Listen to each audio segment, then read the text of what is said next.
Justice is coming. Justice is coming. Oh yes, I know. Justice is coming. Justice is coming. Justice is coming. Oh yes, I know. Oh yes, I know. Oh yes, I know. Oh yes, I know. Yes, I know. Oh yes, I know. Oh yes, I know. Oh yes, I know. Yes, I know.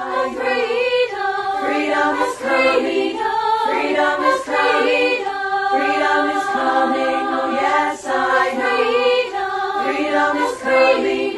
Freedom is coming. Freedom is coming. Oh yes, I know. Oh yes, I know. Oh yes, I know. Oh yes, I know. Oh yes, I know. Oh yes, I know. Oh yes, I know. Oh yes, I know. Yes, I know.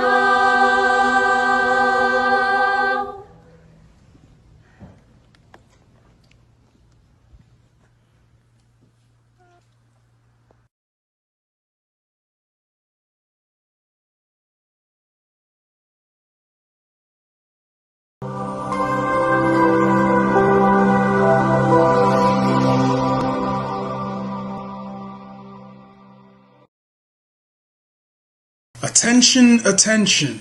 IPOB One Family. This announcement is for those outside of the USA that wish to donate to the Eastern Security Network Fund that is based in the United States. Because of the fees that donators have to pay the bank when sending wires, we recommend that if you're sending less than $250, that you donate through the IPOB USA website.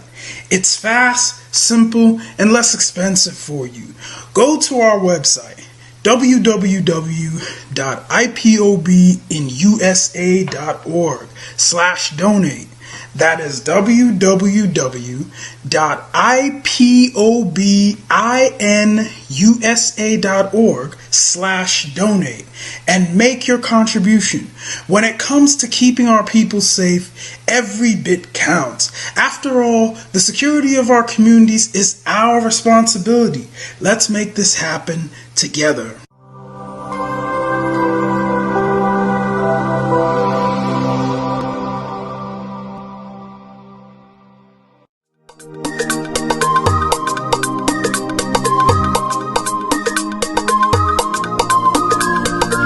Yeah, Mr. Bella once again. Wisdom, heal it, come on. Yeah. Say Biafra will not last forever. They say happy up in no go stand. What did they know? What do they know? What do they see? What do they see? If you give me a gun, I will shoot them aside. If you give me a gun, I will shoot them aside. If you give me a gun, I will shoot them aside. If you give me a gun, I will shoot them aside. If you give me a gun, I will shoot them aside. No, no, no. Biafra will live forever. Oh yeah. Biafra will live forever. Oh yeah. Biafra will live forever. Oh yeah. Biafra will live forever. Oh yeah. Biafra will live forever.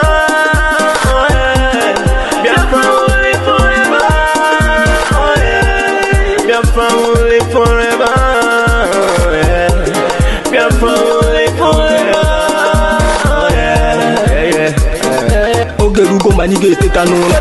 The lovers of Biafra. This is the time we need to come together and fight for what is belong to us. Ogerugo maniga bandizu. What make us a giant of Africa?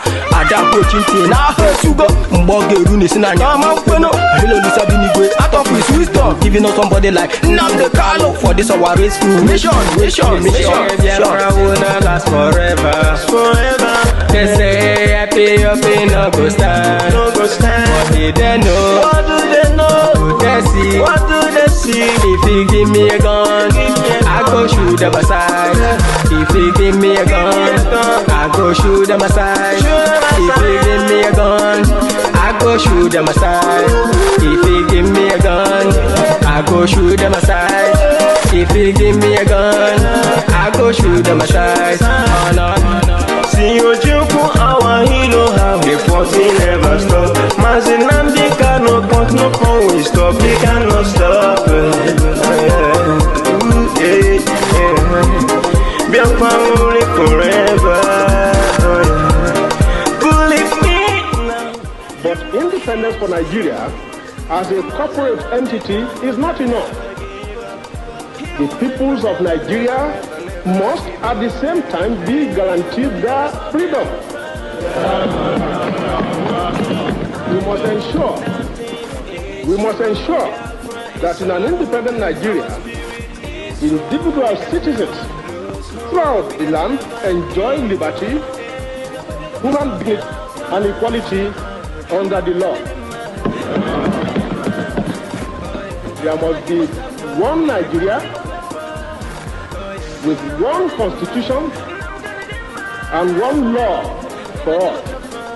Let us therefore, Mr. Chairman, sir, close our ears to the Council of Despair, which says that we cannot here at this conference agree on a constitution.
Freedom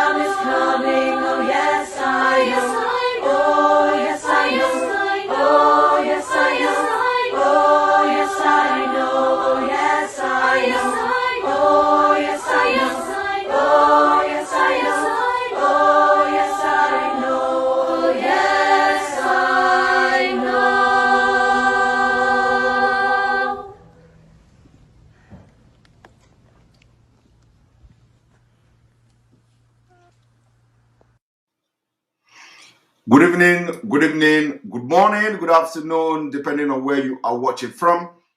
This is live and direct on Enter Biafra Channel 1, live and direct on YouTube, live and direct on other social media platforms. We have come to address very important issue, a controversial suspension of the sit-at-home order in Biafra land. As I promised you yesterday, that because by the time I came live yesterday, I haven't heard nor read nor either aware of the suspension of the sit-at-home order. So, and I promised that by the time I have made my findings, I will be able to come to address the reason why there is suspension or why the sit-at-home order has been suspended. And today, I have come to address it. We know that the Biafran people are very angry. We know that you have been very outraged by the sudden suspension of the sit-at-home order. We know that the sit-at-home order every Monday has become the only time we have stabbed the heart of the politicians, the heart of the governors of the Southeast and the Biafra land. We know that this Monday sit-at-home has become the only thing we have done to prove to the world that Biafra people are really tired and they are ready to leave Nigeria. Let me tell you, the 30th May or 31st May sit-at-home order was a remembrance of the fallen heroes of Biafra. The order May sit-at-home that Biafrans has observed was very peculiar because it was a remembrance of the fallen heroes. This is the only sit-at-home order that Biafra has made to prove that Mazi Nnamdi Kanu continue to lead the movement for the restoration of Biafra and continue to show that Biafrans are ready to leave, to exit Nigeria. This is the only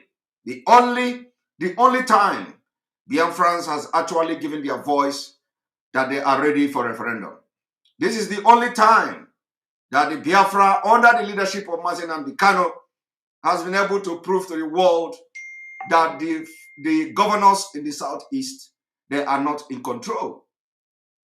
This is the only time that Biafra people, under the leadership of Mazi Nnamdi Kanu, has been able to give vote of no confidence on governors.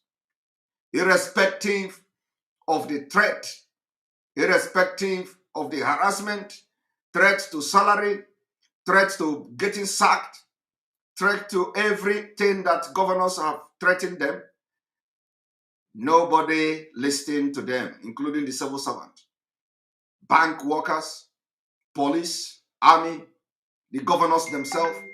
It was a complete vote of no confidence on the political leaders in Biafra land. This was the first time. The other sit-at-home we have had in Biafra land is understandable because it has to do with the Biafra war. This has become the only time we stab the heart of politicians, we stab the agreement between Biafra and Nigeria. This was the only time the agreement between Nigeria people and Biafra were breached completely and dissolved. It was the time we told the Nigeria government that we no longer want to be part of the constitution of Nigeria. It was the only time that the Biafra people said the constitution of Nigeria is not existent. This was the only time that we said Nigeria is not a country. This was the only time we said, for the fact that you abducted the leader of the indigenous people of Biafra, we know and we have now realized that we need to do extraordinary decisions. We need to do extraordinary things to be able to speak to the power that be. This was the very first time the international community were put on notice how serious, how resolute, how sincere the Biafra are ready to leave Nigeria. And we have demonstrated. We have demonstrated. And we are going to demonstrate again that come rain, come sun, no matter situation, the Biafra people are ready to leave Nigeria. We have demonstrated that in any condition the Biafra people find themselves, anytime there is a sit-at-home order to prove a point, the Biafra people are going to listen. And this evening, we have also again come to prove to them that Biafra will continue to be one people, one movement. The struggle for the restoration of Biafra is not political party. The struggle for the restoration of Biafra is not a democratic movement. It is a movement. It is a movement for the freedom of the people of Biafra under the leadership of Mazi Nnamdi Kanu. And like I've always said, Mazi Nnamdi Kanu will lead this movement wherever he is, whether in Aso Rock, whether in DSS, whether in underground cell, whether in Dodan Barracks, whether from Kirikiri. He's going to lead this movement, and it will happen like that. So, before we go into analyzing what led to the suspension and why it has been suspended for now, I want to play a video. Because one thing about me is that whenever I listen to people, whenever something happens, I need to also listen to those who are always standing by the truth. One thing here is that we have made our point, and we are going to make our point again. Our point is that we have given the politicians, the governors, all the leaders in the southeast and the Biafra land, we have given them vote of no confidence. And as a matter of fact, this is the only time that we have demonstrated that the governors should no longer be in power. And I'm going to play a video. I want you to listen to what this man is about to say before we go into the program of the day. Also, let me tell you, before I begin to tell you what happened, why it happened, why we should abide by this, I want you, because we know that Biafrans are angry all over the world. You see, when we say that the struggle is an autopilot, the autopilot of the struggle, this is what we mean. The Biafra struggle, you need to be in the spirit. You need to be in the spirit to understand. If you are not called for this, you will continue to make mistakes. But if you are called by the spirit of Biafra in this struggle, you will always be led by the spirit. The spirit will always direct you. So for those of you, when I started saying autopilot, some of you don't understand what I mean by autopilot. Some of you don't. I said also that if you go and check when I made that submission of autopilot, I said the struggle of Biafra has entered a dangerous stage. I said the struggle of Biafra has entered autopilot. It was not me speaking. Like what I'm going to do here today is not me. Whenever I sit on this seat, things will begin to happen. For some people who have, called me, I said, don't worry, I will come this evening and I will address it. And by the time I sit on this seat, I will tell you what I'm about to tell you. So those who don't understand what is autopilot, this is it. I said the Biafra struggle has entered a very dangerous stage. It has entered autopilot. It has entered a stage where we have no control of what happens. That was when? How many of you remember when I made that? How many of you? The submission is everywhere. It is on Nigerian media everywhere. I said the struggle for Biafra has entered autopilot. Now, what has happened between yesterday and today will make you to understand what is autopilot. And let me tell Biafrans watching me today. Let me tell you, we have to obey this order.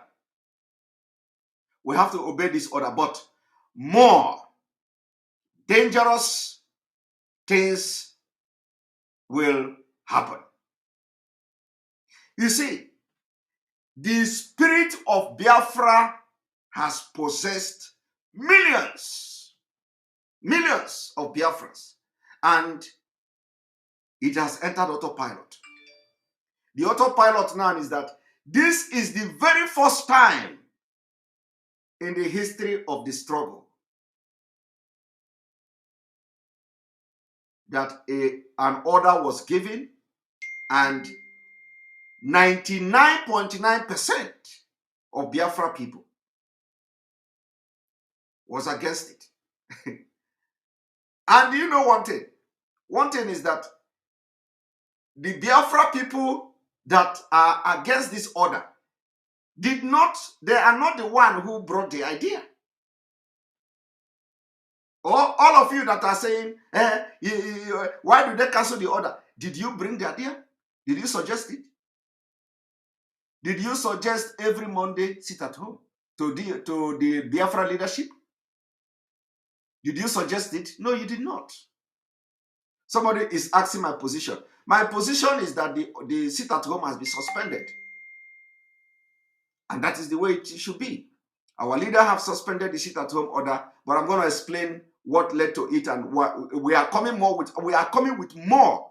After it is reviewed, we are coming with more stringent measures. So do not say that it is over now, or something is not wrong. One thing I'm telling you is that my position is that I'm the same position with the leadership of Biafra. If it has been suspended, we have to defend the suspension, and until we have a new measure and a new sit-at-home order. But I'm coming to address why it is going to be like that and why it has been like that. So, what I'm trying to explain to you now is that the autopilot and the dangerous phase, the dangerous stage, the Biafra struggle has entered. So, 99.9% of Biafra all over the world, both at home, both abroad, both in the grave, both in the spirit, everybody is against the suspension of sit-at-home order. And that is the autopilot. Has it ever happened before? Have you ever in anywhere during the time of this struggle, anytime, have in a situation where order was given and the order also was suspended, and the entire Biafra were outraged. No. We did not start today to suspend orders. We did not start today to lift orders. Orders has been given, orders has been suspended, including boycotting of election, including a lot of order has been given, order has been suspended. But there is no time, at least not to my knowledge, that the entire Biafra rise up and say, we don't like this one. So if you don't know what is autopilot, I have just given you, thank you very much. I have just given you a clue. Blaze Twain. Now I understand autopilot too. That is it. So, and when I was telling you autopilot, I was speaking from the spirit world. And let me tell you, this is the beginning, this is the beginning. In fact, the Biafra, we that are, in front of this thing, we don't even know what is coming. We don't know. We don't know. Even our leader, Mazi Nnamdi Kanu, don't know what is coming. I am serious. Because the spirit of Biafra has possessed everybody. And that is what autopilot means. Automatic. Autopilot. Because the spirit asked me to say it, that the struggle is on autopilot. And also, the spirit asked me to say that we are now in a phase where we will have no control of what happened. And that makes it very dangerous. But you know what? No matter how dangerous it is, we will try to control it. We are going to try to control it. In fact, everybody, somebody say autopilot equal to disappointment. No. Autopilot is not equal to disappointment. Autopilot is only going to fasten the quest for the restoration of Biafra. Autopilot is going to make those who are decision makers in the Biafra leadership to sit up. That is what autopilot is going to do. In fact, autopilot of the struggle for Biafra restoration is going to be the game changer. And the game changer will start from now. Because when I was saying it, nobody understand. Nobody understand what autopilot means. But this is now just a tip of the iceberg, what is to come. This is a tip of the iceberg, what is to come. And the autopilot of this struggle, as it has entered autopilot, the Biafra people will be, the actions, the body languages, the activities of the Biafra people will make the decisions makers to stand on their toes. And it is going to fasten the restoration of Biafra. I want you to go and mark today's date. The autopilot will begin. Remember, it is not our enemy. This is not our enemy now telling us what we are going to be doing. No. It is not our enemy. No. Before we try to, give our enemies the way to go, they follow us. They don't give us what to do. They don't give us what to say. We give them what to discuss. CHC, thank you for your super chat. We cannot allow them know our next move. They were probably waiting for another seat at home, but boom, come auto surprise, we are autopiloting. Exactly. Thank you very much. Thank you very much for that. So no matter how you are going to, no matter how the autopilot is now in flame and it is burning in you, the same spirit will also come through me and speak to you to calm down. And that is what I'm doing. But it is a sign. It is a sign. And it is a sign of what is to come. I want you to mark my word today. You see on Monday, a lot of Biafrans will not even step their foot outside. A lot of Biafrans, but we have suspended the sit at home and everybody must respect that. But I'm telling you that on Monday, this coming Monday, a lot of Biafrans will not step their foot outside. But you see, from next upper Monday, auto surprise, the next one after this 16, you will see the spirit of Biafrans will come down. That is, my brother, autopilot. And he must come to term with this particular analogy, with this particular issue I am discussing now. Tonya Obiobodo, thank you for your super chat. But you know, a lot of people don't know the importance of the sit at home. So I'm going to bring a video that will come from a different perspective. One moment.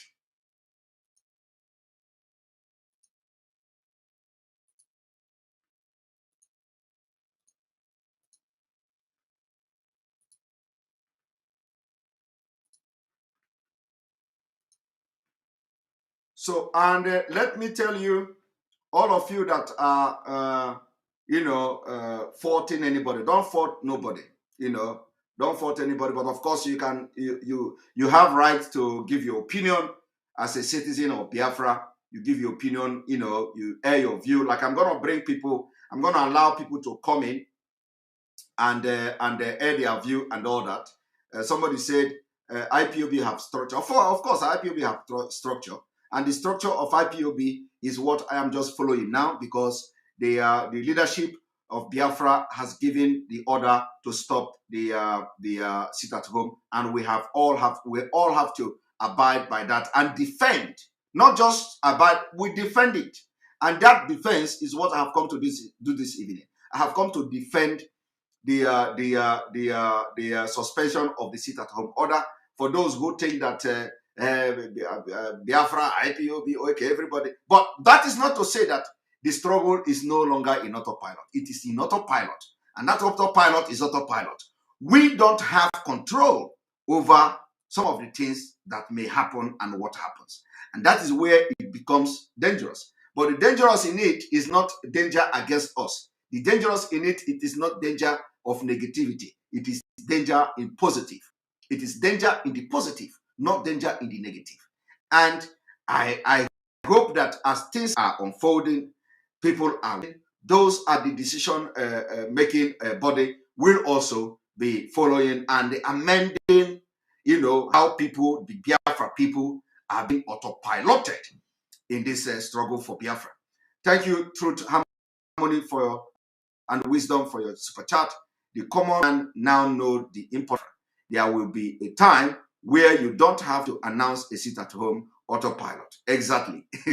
You don't need to announce it. So that is why the Nigerian government, you see, let me tell you, the Nigerian government sometimes understand more than you. The Nigerian government have all these their spiritual things that whenever we talk, they know when it is coming from the spirit. So what they did now is to try to blackmail this the outcome of the sit at home by saying, you people are enforcing it. You enforce it. Nobody is going to enforce. You see, this coming Monday now, I'm telling you now, this coming Monday, a lot of people will not come out. A lot of people will. Nobody, in fact, Biafrans don't even believe that this is real. But I'm telling you now, it is real. It has been suspended, and it is authentic, and it is coming from our leader, Mazi Nnamdi Kanu. But let me tell you, even with this, what we're saying now, even with me coming here now to advocate and to defend the suspension of sit at home, as we review the next move and all that, you will see on Monday, people will be afraid to come out. Believe me, this coming Monday, people are going to, and you cannot blame them because anything can happen. You cannot blame them because anything can happen. And for the fact that the thing is coming, the suspension is coming very sudden, but that is why we are human beings. If it comes sudden, so when it comes sudden, we follow it that sudden. But let me tell you, on Monday, you are going to see families who will give instruction to their family, don't go out. Don't go out, because we don't know what these people are planning, whether they just want to kill everybody. Because Nigeria can do anything to Biafra people. So on Monday now, you may see military everywhere, this one everywhere. We have come to see whether anybody is going to do this. So you don't know, and you may end up being hit by a stray bullet from the military. And nobody can tell, but it is possible. Now I want you to watch this.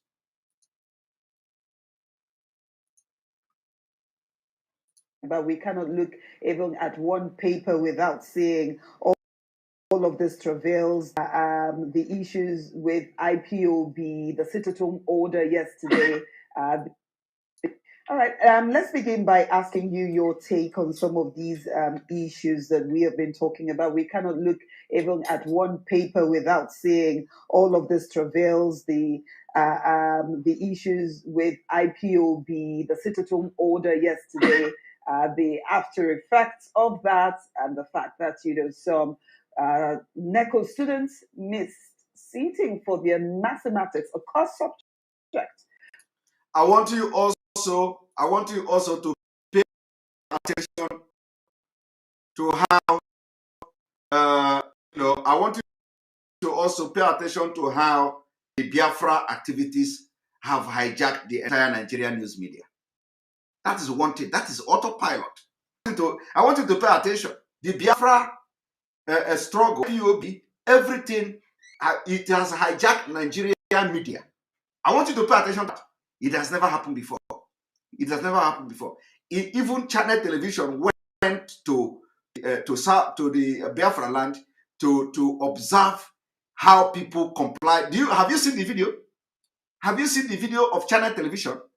I'm going to play it too. Channel television, even channel television, because most of you didn't see channel television.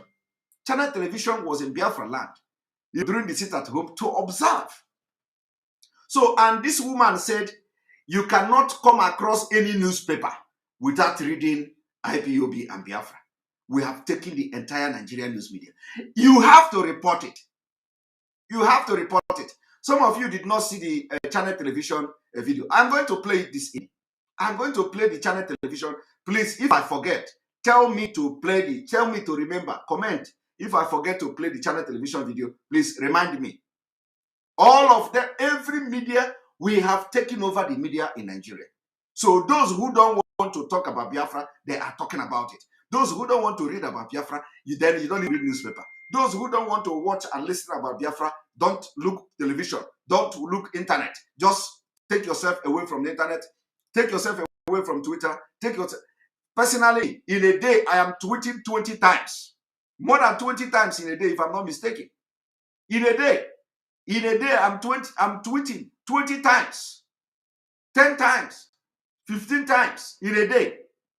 So everywhere we have taken over, and you are going to, is a must. Whether you like it or not, you are going to listen, you are going to hear. Now let us hear this man. Because of the sit order. Let's begin from there.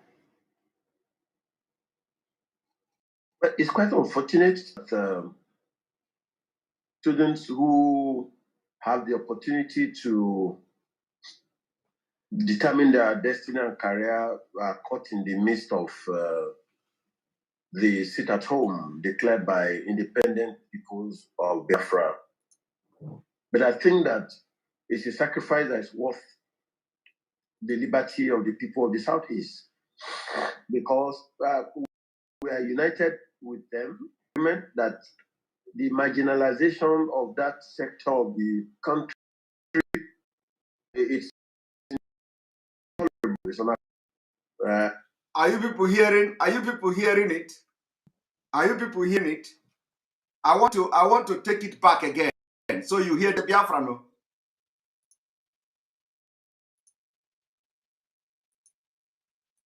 NECO students missed seating for their mathematics, a core subject. Let's begin from there. It's quite unfortunate that students who have the opportunity to determine their destiny and career are caught in the midst of the sit-at-home declared by independent peoples of Biafra. But I think that it's a sacrifice that is worth liberty of the people of the Southeast. Did you hear that? Those who are claiming that somebody say,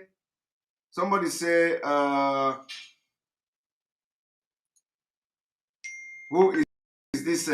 Sorry, who is this? Because we are going to be treating all these people coming. Original Tapika. Somebody say, Simon, you are just dividing IPOB family. You see this. These are the DSS account. Most of them will come here, and when I see their comment like this, I will also pick it up. I don't know what I've done to IPOB family. I don't know whether you are a member. In case you don't know, I am not just a member of IPOB. I am an oath. I am under oath in IPOB. A lot of you don't know this. I don't know whether some of you are aware. I don't know whether some of you are aware. I am under oath. I am an oath member of IPOB. I am not just I am oath member of IPOB. And if you don't know that before, you know it now. Okay? Because some of you have been talking about all these things. And I just look it. I am a member. So when I am an oath member of IPOB. Okay? You are not more IPOB than me. And if I invite him now, he will run away. He don't have a name, if I invite him now, he will run away. So somebody is saying, wow, I am oath member. Oath member. I am not just, I am oath member of IPOB. If you don't know that, you know it today. So I don't know who you are. I think that I am dividing IPOB. You come here and defend how I am IPOB. But that is by the way. Now, here that man was addressing the sit at home. That man was addressing the my voice is cracking. I have to sorry.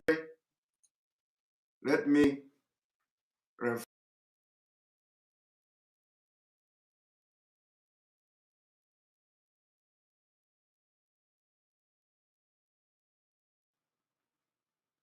all right. How is the voice now? Is this still cracking? The sound is still cracking?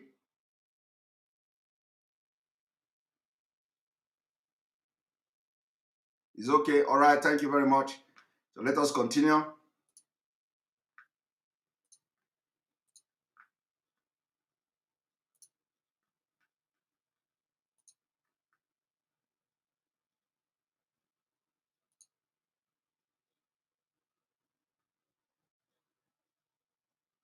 One moment.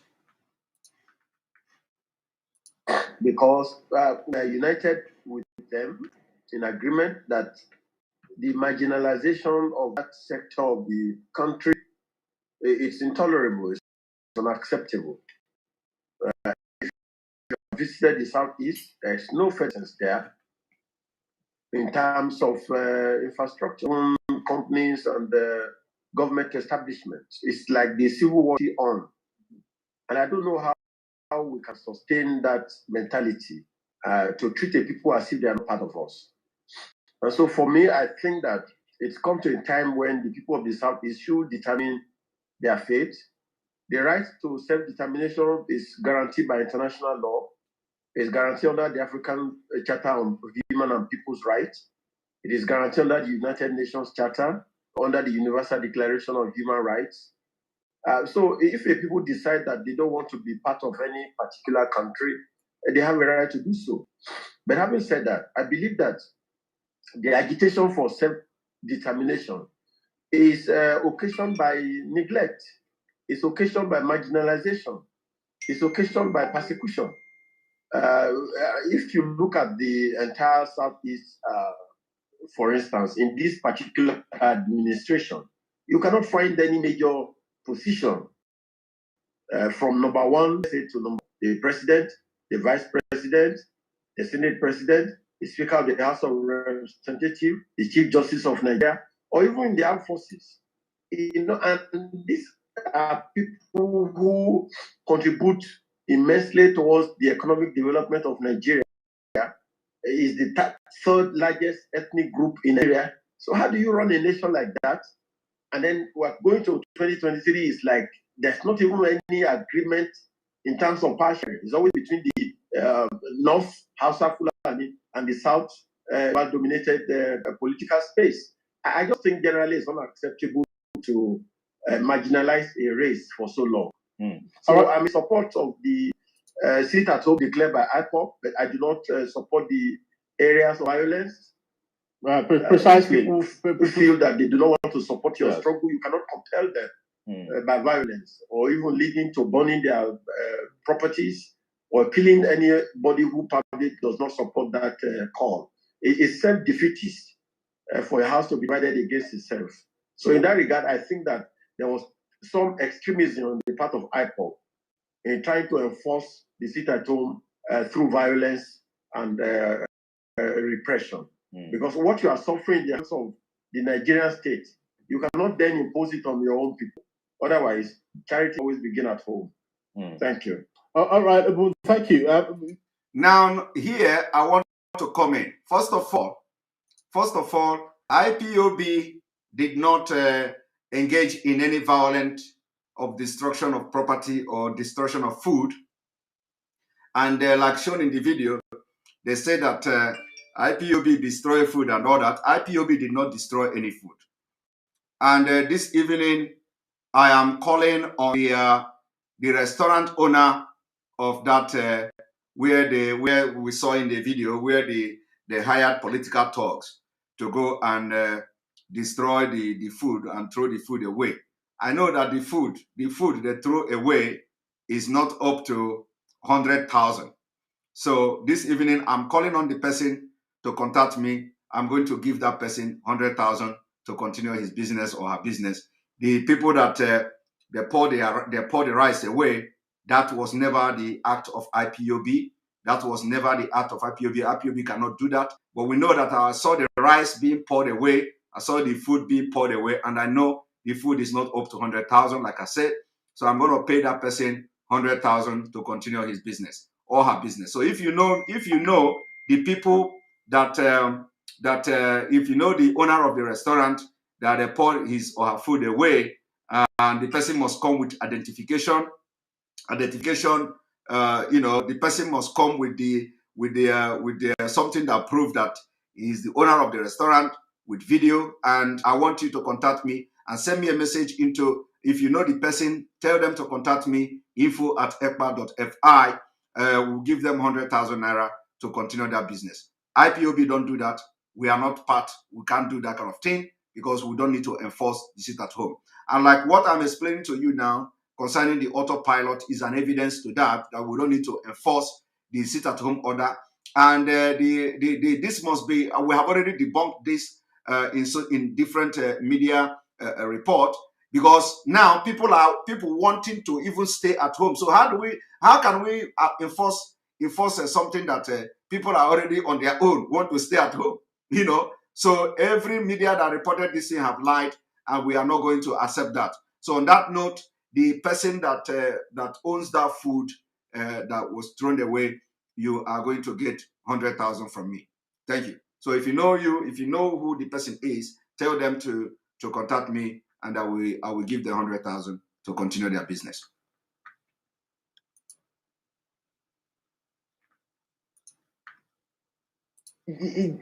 let's interrogate some of the concerns you've raised. You've identified the fact that, well, self-determination is guaranteed under international protocols. Nigeria is a signatory too. And also the right to civil disobedience is also, allowed in the Nigerian constitution. But the mode and pattern that we are seeing, which is playing out in the South, especially within this group called the IPOB, prescribed as they are you concerned that it's taking extremist dimensions? We've seen pictures, we've seen videos of what happened yesterday. We've seen poor people who are just struggling to survive, who are setting up some backyard restaurants, fixing their meals, and so-called IBO people move in, scatter everything. The livelihood for that day is lost for that poor woman, and several other cases such as that. Is that not assuming the extremist dimension? And how do you think this should be best handled? Well, if you look at the events in the Southeast geopolitical zone, you will discover that this is the second time in the series of a sit at home. The first one was on May 30th, which was a remembrance of the fallen heroes of Biafra. And it was absolutely successful, about 110%. They witnessed about 110% success. So that tells me clearly who is in charge in the Southeast. The governors by now should have resigned. All the governors of the states in the Southeast have lost legitimacy. Exactly. Now, do you understand when they tell, when some people ask you, what is the essence of sitting at home? Are you hearing from this man? He is not a Biafra. But this man is talking what you people should be thinking. He is talking what you should be thinking. What he said here is that the governors of the entire Southeast has lost legitimacy to continue as governors.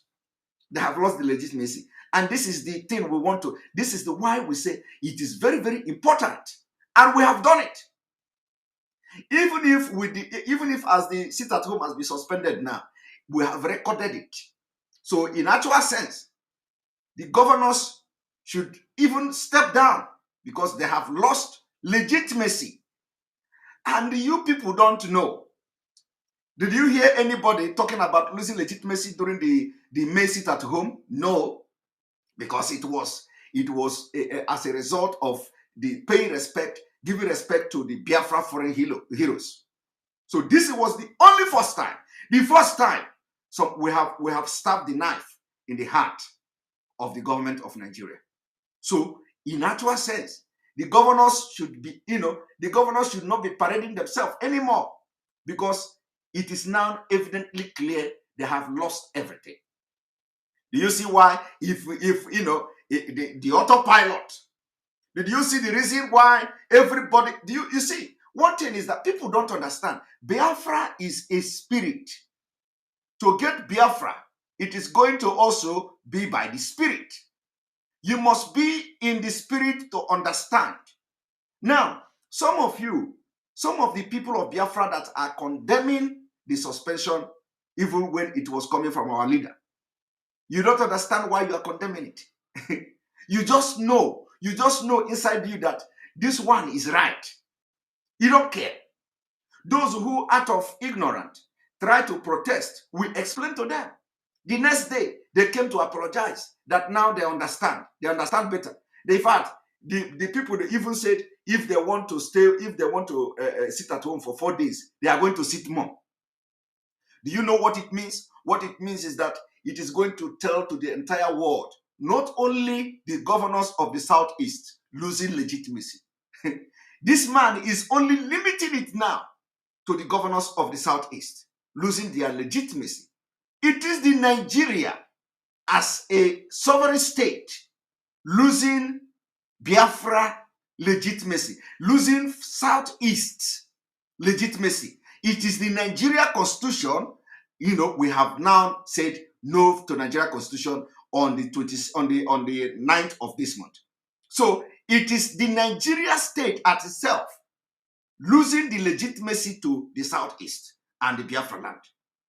It is the Nigeria state losing legitimacy to every place that observed the sit at home. That is what we are saying.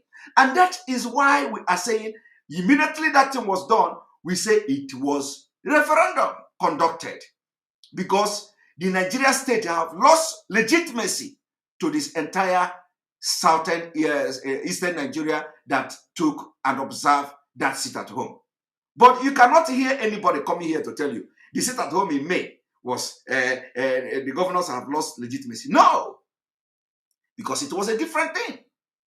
All the sit at home that we have been doing in the past, you cannot hear anybody coming to tell you it have lost the people have lost legitimacy. No, because it is something they see as something that should happen. But this one, no. IPOB, Biafra people used dagger. It was dagger they used to stab the chest of Nigeria. And the people don't know. But guess what? Everybody who are very sensible, international community, the UN, everybody who are highly placed knows what it means. It means that Ohanese have also lost their legitimacy because the people cannot listen to them. It means that the local government chairman have lost the legitimacy. It means that all the politicians that are in power in the south, in the eastern Nigeria, where this thing took place, have lost their legitimacy. So even if, as we have called off the sit-at-home order, we have scored our goal. That is what I want to tell you this evening. We have actually scored our goal. It is already a record. And we are going to come back again. We are going to come back again. Let me also tell you that on the 26th, the sit-at-home on the 26th, when our leaders were supposed to be in court, was not even though it was observed. It was not even considered. It was not even, do you understand? This is the one that is the most effective of them all. The most effective. And let me tell you, how did the leadership of Biafra arrive at this decision to have every Monday sit at home is a mystery. I am telling you, is a mystery.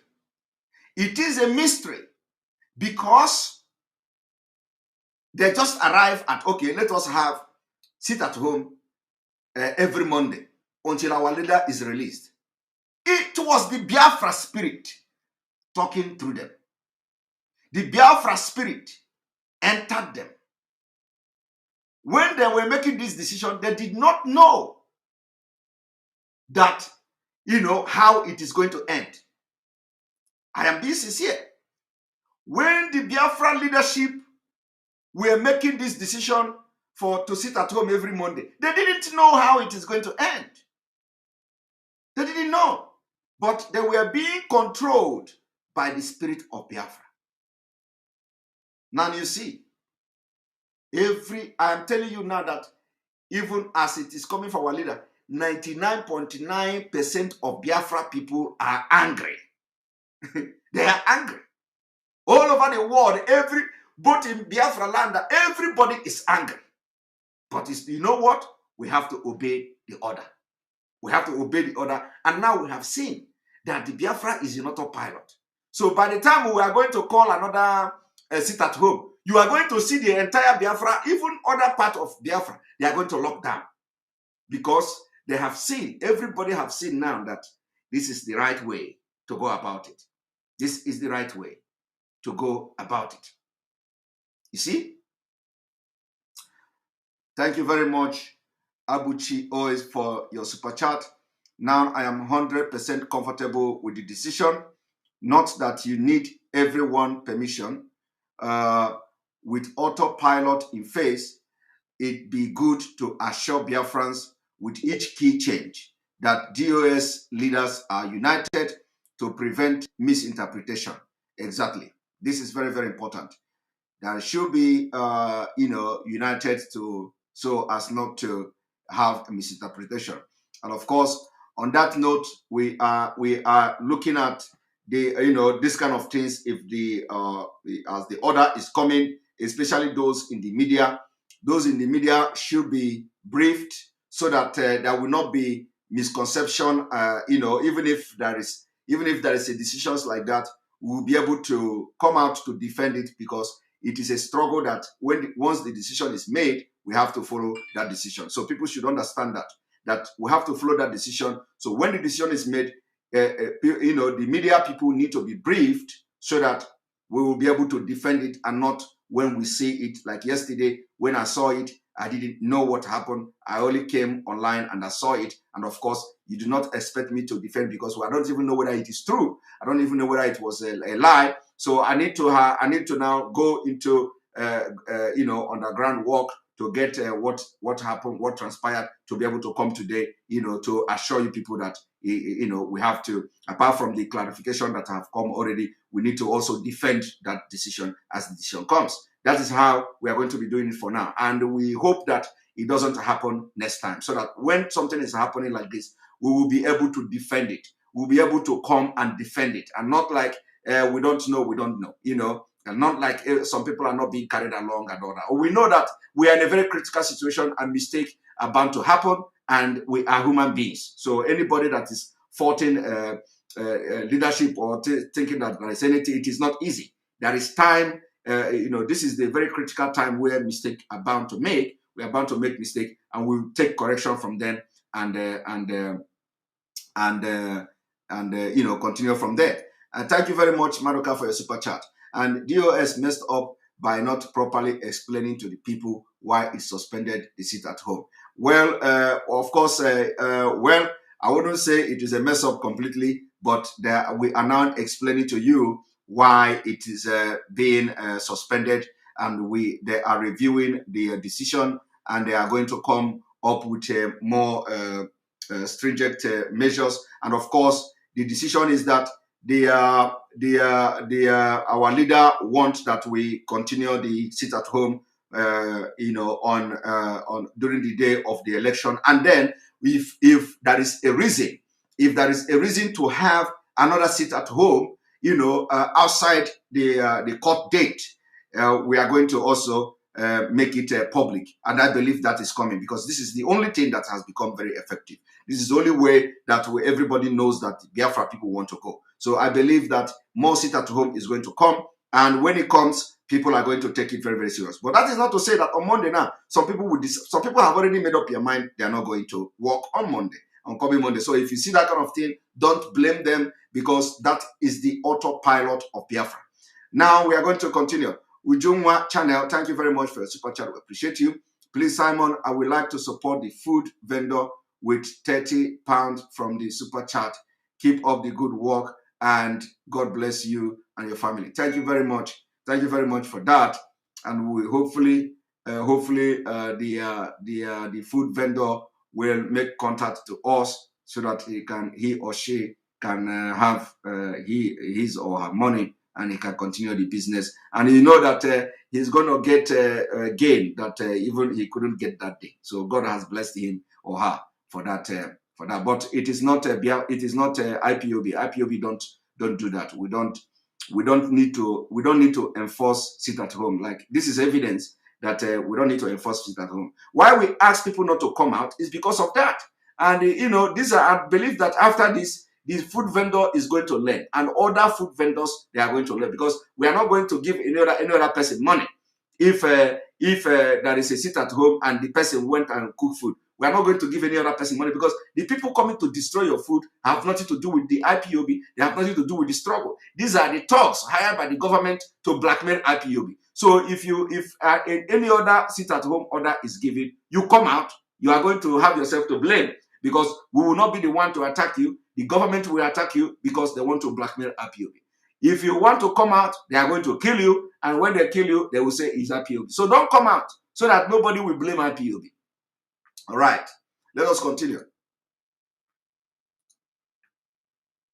Because you cannot claim to be a governor in a state in which you have no control over your people. Loyalty in the Southeast now is to actually have resigned. About 110% in the Southeast. Everything.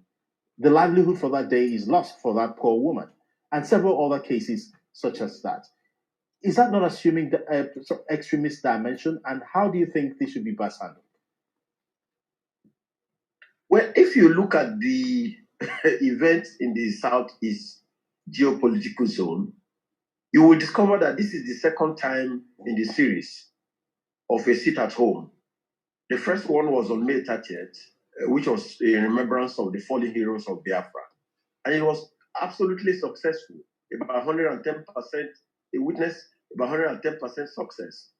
So that tells me clearly who is in charge in the Southeast. The governors by now should have resigned. All the governors of the states in the Southeast have lost legitimacy. Because you cannot claim to be a governor in a state in which you have no control over your people. Loyalty in the Southeast now is to IPOB. Loyalty in the Southeast now is to Nnamdi Kanu. So what that tells me clearly is that if you organize election. Did you hear that? Loyalty in the Southeast is to IPOB. Loyalty in the Southeast is to Nnamdi Kanu. And the people don't understand it. This is the true explanation, analysis of what the sit at home has brought. This is the game changer. And for those of you watching, if you are watching from YouTube, we have about 3,100 viewers on YouTube at the moment. If you are watching from YouTube, we have just 1,000 likes. If you want other people to watch this video and reason with us, you have to hit the like button. At least, since we have 3,000 on YouTube, we want to see at least 2,500 before in the next 10 minutes or 5 minutes of this broadcast. We want to see the like button rise to 2,500 at least. If you cannot like it, you click I don't like it. The possibility to click I don't like it is there. Just click on it and it will go down that you don't like it. We want because even if you don't like it and you click you don't like it, it is going to the feed, or it is going to be appearing on the feed of others to know that we are now live explaining the controversial suspension of the sit-at-home order. For those of you who like the program, the exposition you are watching, you have to click like. It is not just good that you watch it alone and other people don't watch it. The idea of this media is that you participate in making sure that the message spread. How do the message spread on YouTube? The message spread that you click like, and when you click like, the video or YouTube automatically suggests the video to other YouTube users. So as the more you like it, the more possibility they are suggesting the video to others. So as you are watching me now, we have 3,000 and we have only 1,000 likes. So I would want to see at least 2,500 likes. So let us go there and do us a favor by making sure you hit the like button. And remember that our app is coming. The Enter Biafra Channel 1 app is coming. The app is going to be out in 2 weeks' time. Once the app is out, we don't even have business with all this YouTube or Facebook again. Everybody will go and download the app. Remember, the app is totally different from our social media app. Our social media app is going to be launched by our leader, and our social media app is a different thing entirely. But this app now is for the Enter Biafra, app. The Enter Biafra app, where we will be broadcasting live. So our live program, you immediately download the app. Once we are live, you are going to get push notification on your phone that Simon Ekpa is live, and you watch it again. So you're never going to miss any of our live broadcasts again immediately that app is launched. Another thing is that whenever we post video on the Enter Biafra, you are going to get push notification on your phone that we have posted new video, and you just go there and watch it. So we want to keep everybody who download that app can never miss any program from us. That is very important, and it's going to be ready in 2 weeks' time. Thank you very much, Rosalind Ogro, for your super chat. We appreciate you. Now let us continue.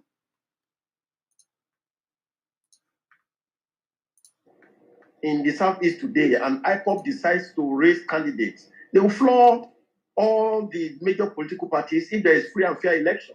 If there is free and fair election, the people who will decide the votes are the one who stayed at home yesterday, are the one who stayed at home on May 30th. So for me, honestly, it just shows that IPOB cannot be proscribed, contrary to the postulation of the federal government, because you don't proscribe an organization that has mass following in the way we have seen it in at least 2 major instances of the sit-at-home that has been declared. Of course, like I said, the pockets of violence that was witnessed yesterday is totally not acceptable, but it's not sufficient to undermine the potency of the cause of the struggle. Exactly. You know, they're just unfortunate incidents that happen, which I think the leadership of IPOB should sit down and bring to book those who are responsible for such violence. I mean, they should be able to identify them and convince the people that that was not their intention. How can we convince people that were hired by DSS? How can we bring people that may not even be Biafra people? How can we convince people that they're imported from Abuja, from Katsina, from Zamfara to come to East for just this particular sit at home to disrupt it and bomb? How can we, go and arrest police because these people doing this are the police people? So how can we go and arrest them and say we have brought, if they are Biafrans, if they are our IPOB members, of course we will identify them and they bring them to book, but they are not. They are not our members. They can never be our members because our members can never go and engage into those frivolous acts and criminal activities. So it is the Abakare group that are bringing these people to come and do this thing. And where can we get them? Immediately after that thing, they cross Asaba, they cross Edo, they are there in Abuja or wherever they come from. So how can we go and apprehend them? It is not possible. In fact, the police should be the one to bring the people that they hired to go and destroy, and the politicians should be the one to bring the people that have. And another thing is that how many of the people who destroyed properties during the EndSARS protests were apprehended? We saw them burning cars in Abuja. Hundreds of cars were burnt in Abuja by the thug brought in by a SOF belonging to the presidency. So did anybody bring them to justice? This is the point. How do we identify people that we don't know? That is the point. So everybody should understand that whoever engage in any criminal activity during the sit at home can never be IPOB members. And of course, I'm going to also continue with this. I think I'm going to stop this video very soon. Do you really think they have the capacity to try to suppress the people through force or intimidation? So that said, I believe that the Nigerian state should take a lesson from what is going on in the Southeast and sit down with IPOB and discuss the major grievances and see how they can be incorporated into the mainstream politics. They can be incorporated into the mainstream administration. We are not interested to move forward because given the experience of what happened to El Zakzaky, in Zaria, you can't suppress these organizations. Given the experience of what has happened even to Boko Haram itself, or People's Congress, so these are ethnic militias that you probably have to find a way to discuss with them in the way that we did with Niger Delta militants, and we're able to get peace in that region. So for me, I do not support the destruction of properties, the lootings, the killings. But generally, I believe that the sit at home was a resounding success, despite these pockets of violence. And it's a lesson to the Nigerian state. In the Southeast today, authority belongs to IPOB. In the Southeast today, loyalty belongs to the organization being led by Nnamdi Kanu. And I think that you have at least sent a message to those who claim to be political leaders. Did you hear that? These are the outsiders' view. This is how outsiders, the people who are not Biafrans, they say in the Southeast today, authority belongs to the IPOBs. Authority belongs to the Biafrans. The political leaders have lost it. And the Aso Rock understand this. And that is why we are saying that even the Aso Rock themselves, the Fulani themselves, they don't even trust the governors. Because to them, it is not possible to record the sources we recorded without the help of the governors. So the governors also are suspect. That is why they can never trust the governors. But those governors are deceiving themselves. Because to them, even themselves, they know that they are Biafrans. They know that they are Biafrans. So there is no way we believe that the governors are not with us. They are only lying to themselves.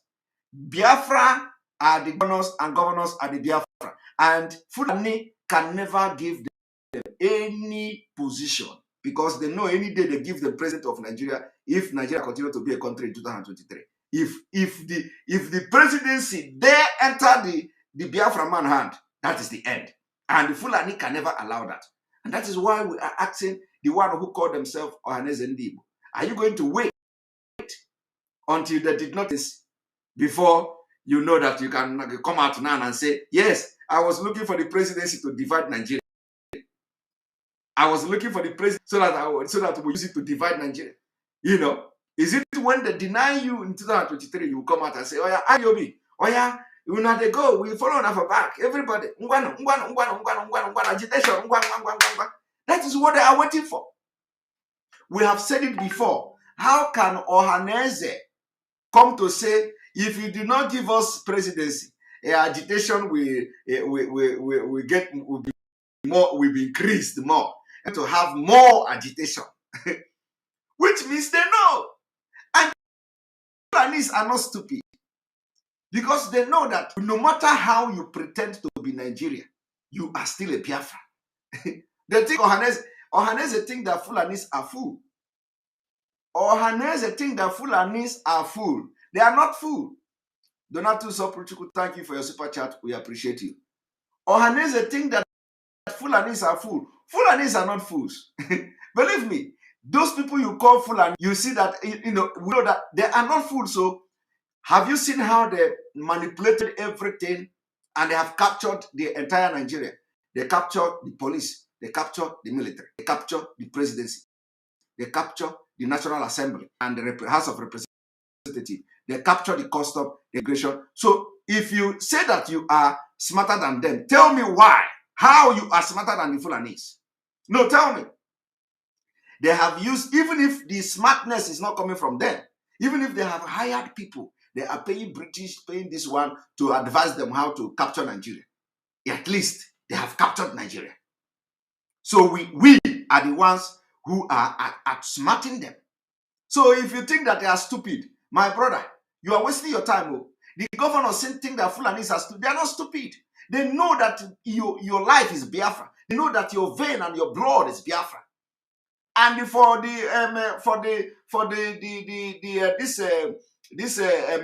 Ohaneze to even come to say, if you did not give us presidency, we are going to, the agitation will increase. This one will do that. They know. You don't need to remind them. They know that you are the only thing that you are not. The only reason why the Ohaneze are not agitating for Biafra now is because they are still hoping that miracle will happen.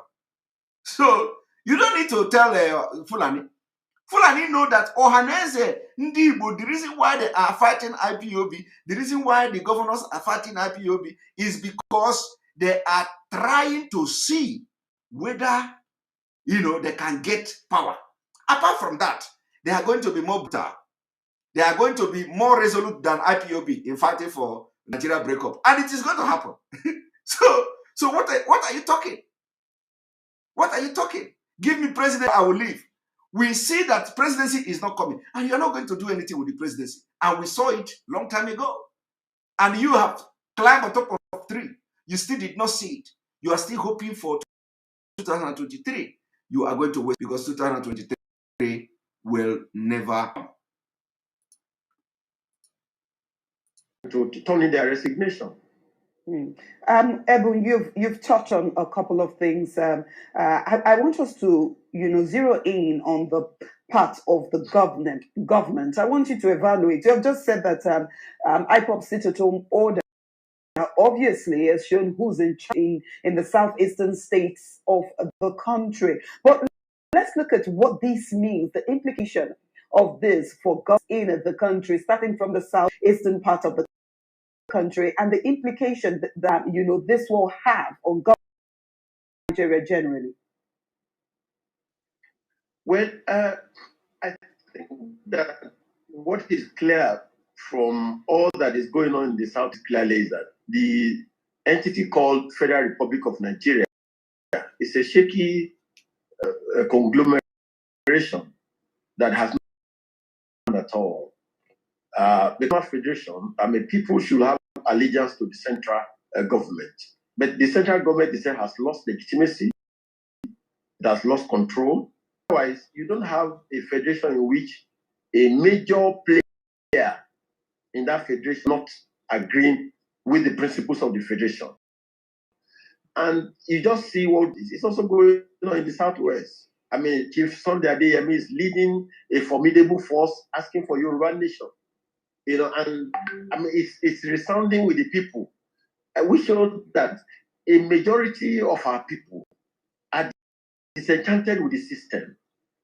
Those of us who probably will not go the route of the route of Nnamdi Kanu or Igboho are calling for because you can't force people to accept. You can't force people to accept economic policy that are not accurate. You can't force people to accept a federation that is skewed in favor of a party. And so I think that the lesson of the Nigerian state is to say that, look, we want to agree on the conditions of togetherness. To mount Federal Republic of Nigeria, a constitution to force people together, to take away their resources, to take away their destiny, to take away their potentials. So I think, good question you have raised. The lesson for me of what happened yesterday in the South is there's no country called Nigeria as we see it now.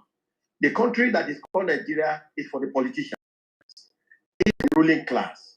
But for the ordinary Nigerian, to your intent, O Israel, everybody owe allegiance to their nationalities. They owe allegiance to their particular areas. And I think we should find a way to sit down to agree whether we should be together or whether we should separate. We cannot continue to force people to show allegiance to a federation that is not working for the people. That is where you've talked about. That is where that is where the Confederation of Biafra comes from. That is why we are saying that somebody say it is not my network that is bad; it's the network of the other person. At least it is not my network that is bad. So, but I want you. Are you not hearing me? Is my network bad? Can you hear me very well? And we still have your network. Okay, now I'm still going to refresh it. All right.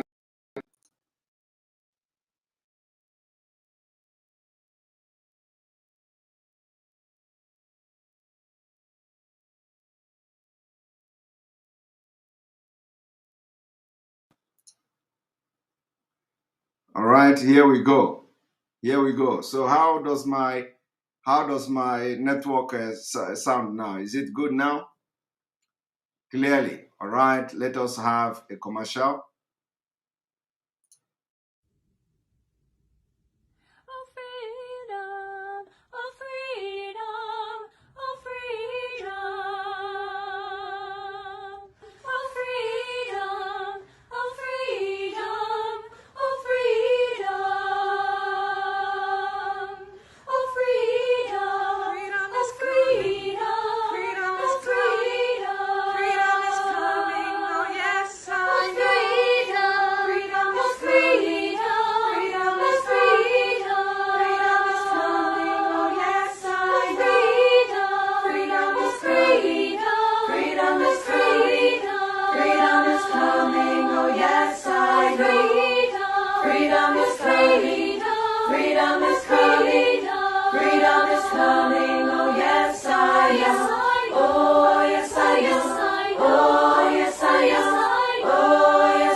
Freedom is coming, oh yes I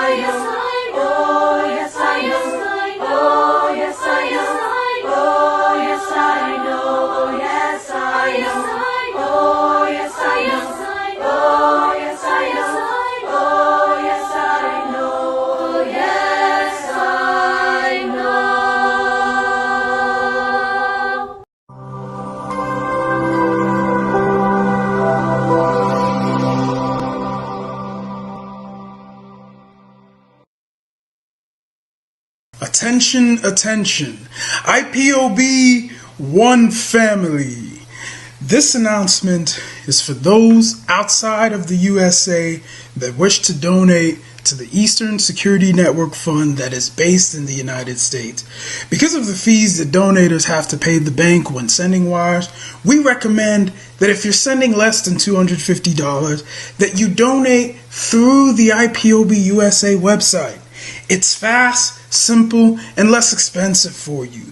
Go to our website, www.ipobinusa.org/donate. That is www.ipobinusa.org/donate and make your contribution. When it comes to keeping our people safe, every bit counts. After all, the security of our communities is our responsibility. Let's make this happen together.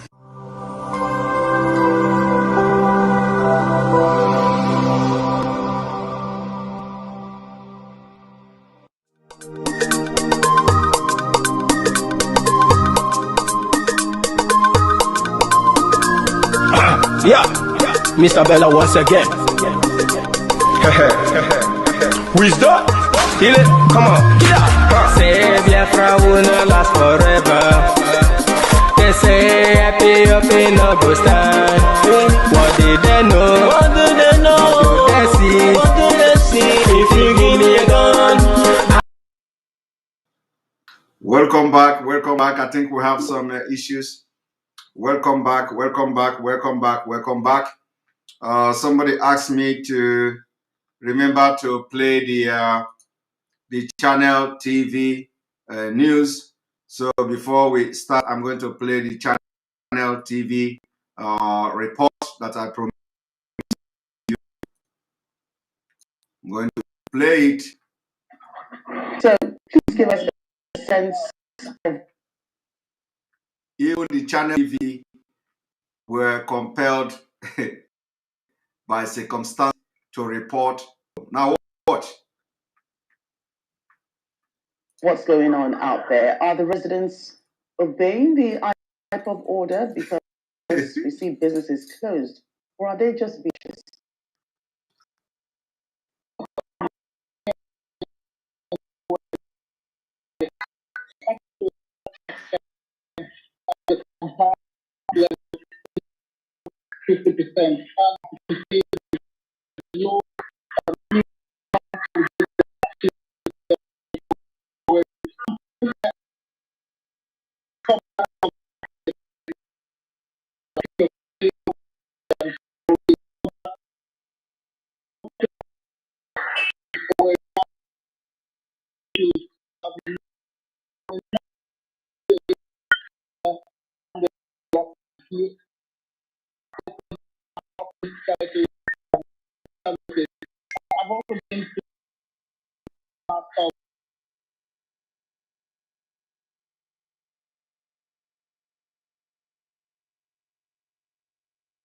Business out there, and while offering their character.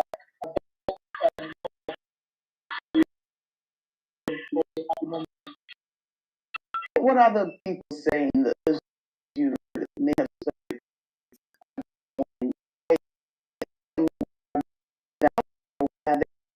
not out, as the case may be?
market is always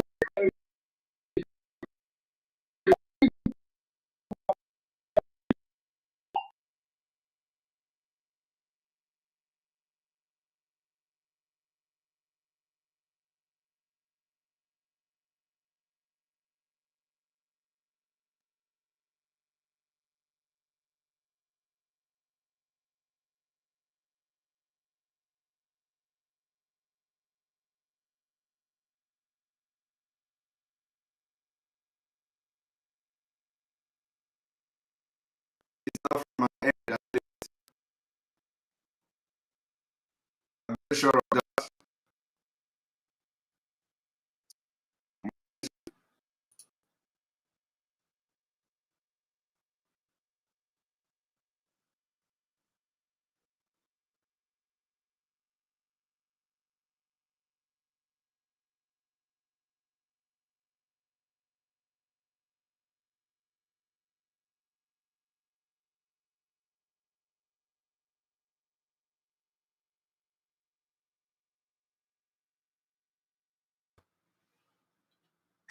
I don't know whether Buhari spirit, Buhari system. We have we have gone too far. We've left Buhari system very long time ago. So the Buhari system can never come back. The system we have now is like a modern system, so it cannot be Buhari system. All right. So, but anyway, I've just shown you the television video confirming that even Channel Television had to Douglas to Ikonsowe to observe what's going on, and you just listen to them, and you see that the system have kicked out about almost 700 people have been kicked out. So if you know that you are still watching, come back, and let us continue. So I'm going to now allow people to come in. It is time for a question and answers. It is now the interactive section. It's now for people to come in, and there's 1,000 people were kicked out. Yeah, so it is now interactive section, and join us, and so we continue and we hear your thought. If you have questions to ask, if you have opinion to give, is this still cracking? Is this still cracking? Before we bring in people, can you check better now? All right, better now. All right, I can see that the room is full, and so just thank you very much, all of you that have hit the like button. We have 1,800. 1,000. Is it better now? Okay, better now. Better now. Is it better? All right, better. Okay, so we have 1,800 likes. Let us hit. We have from 3,000. We have 2,500 viewers at the moment on YouTube. Hit the like button. Break the 2K. Break the 2K. If you have not hit the like button, I don't know why you are here. You are still watching and listening to me, or you don't know how to like you don't know how to like or dislike. We have 2,500. I know that a lot of people are watching from Enter Biafra, and we know that thousands of people are watching from Enter Biafra. And Enter Biafra, you don't have where to hit the like button, but that is coming from our app. During the time when we start our app, you have the opportunity to hit the like button and share from the Enter Biafra app. So, but now there is nothing like that. So you just have to watch it. If you are watching from Enter Biafra, no problem. But if you are watching from YouTube, and you are now 2,500 people, go and hit the like button. We have now 1,800 like. 1,800 like. Go and hit the like button. Let it be 2K before the program. Before we start, go half of the interactive section. All right. So I'm going to be bringing people now. Those already who are here, I will bring Mr. Nick. Chichi, after that Nelly, after that Eze. So let me bring Mr. Nick. Welcome to the program. Yeah, Mr. Premo, good evening. Good evening. Yeah, thank you very much for the opportunity. You're welcome. I'm so grateful for what you have done this night. Your exposition is second to none. You have delivered people from heart attack. Thank you. Because people think there is competition between us. There is no competition. Are you hearing me? Yes, I'm hearing you very loud and clear. Go ahead. Hello. We can't hear you again. We can't hear you again. Did you punch something? Oh my goodness. Nick, we did not hear you again. All right, I think we lost him. All right, Chichi, welcome to the program. Chichi, welcome to the program. Can you check that your this thing is working? Check your mic, please. Unmute yourself.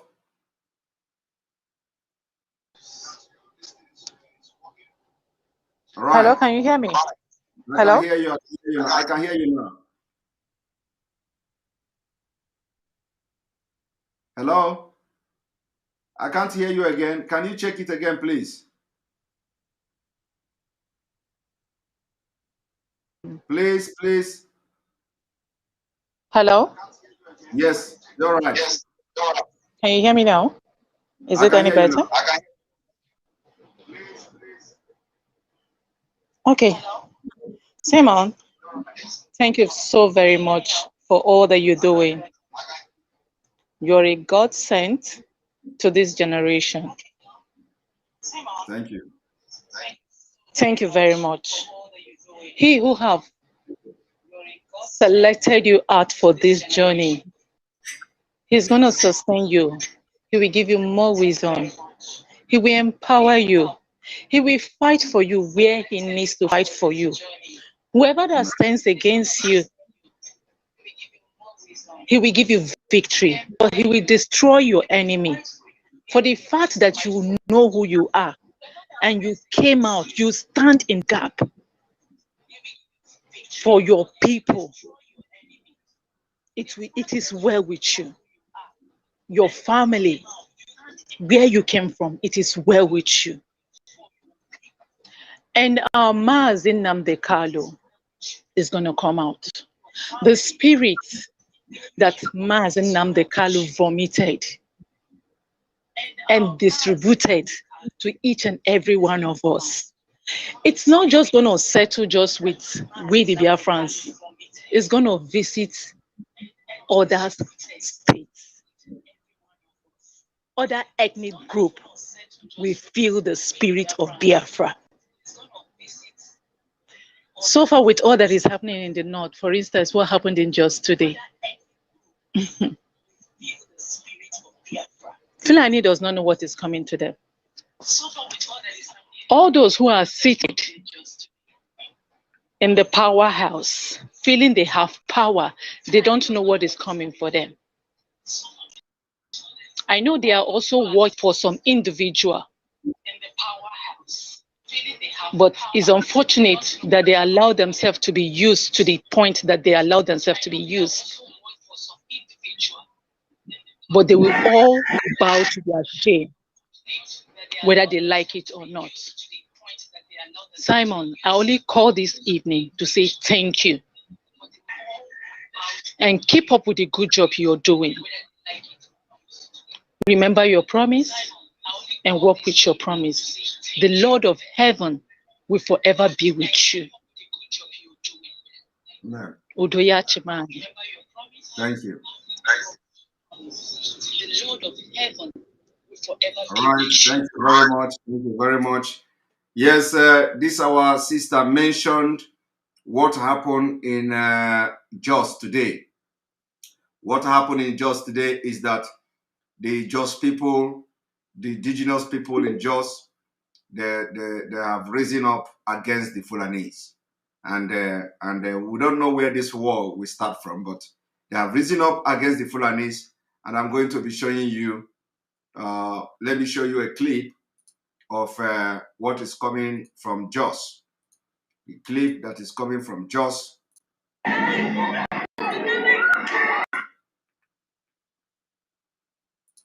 What the Jos people are doing to Fulanis. The game is up now.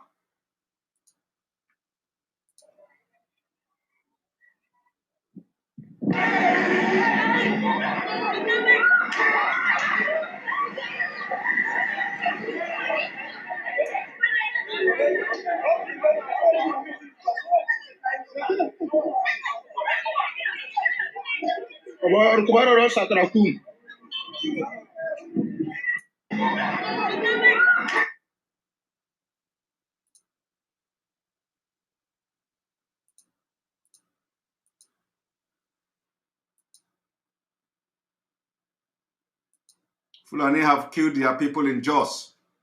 Killed them. Fulani have destroyed lives in Jos.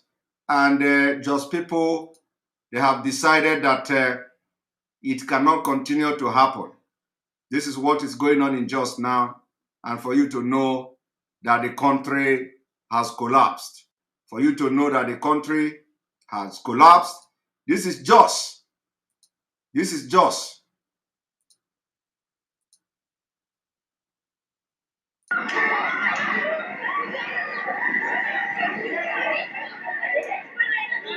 People can no longer take it anymore.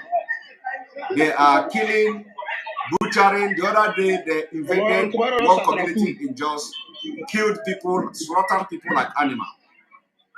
Fulanis. And the president is supporting them because they want to take entire Nigeria. They want to continue where Usman Danfodio stopped. And this is the situation on ground. Now I'm going to also show you another video. I'm going to also show you another video.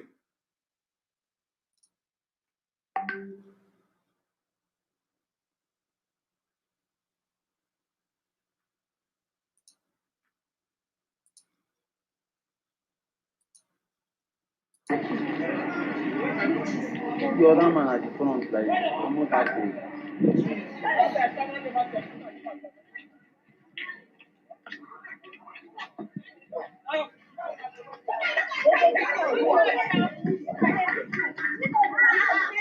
Video, man, Jesus.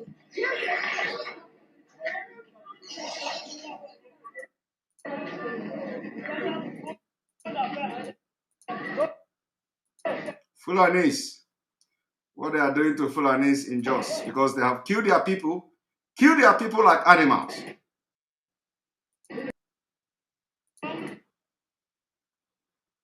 You see that? I'm going to give you another video, because our own is that what they do, they show you pop and play, so you know what is going on. Anything where it happened, wherever it is, we will get the information.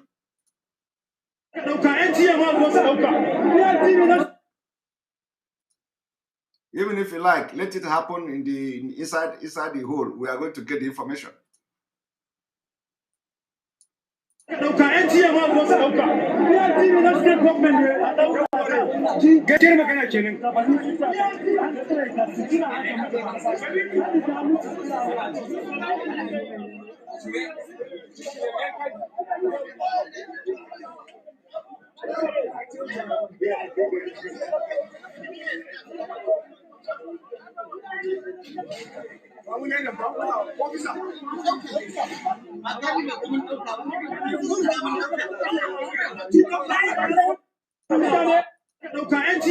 You see that?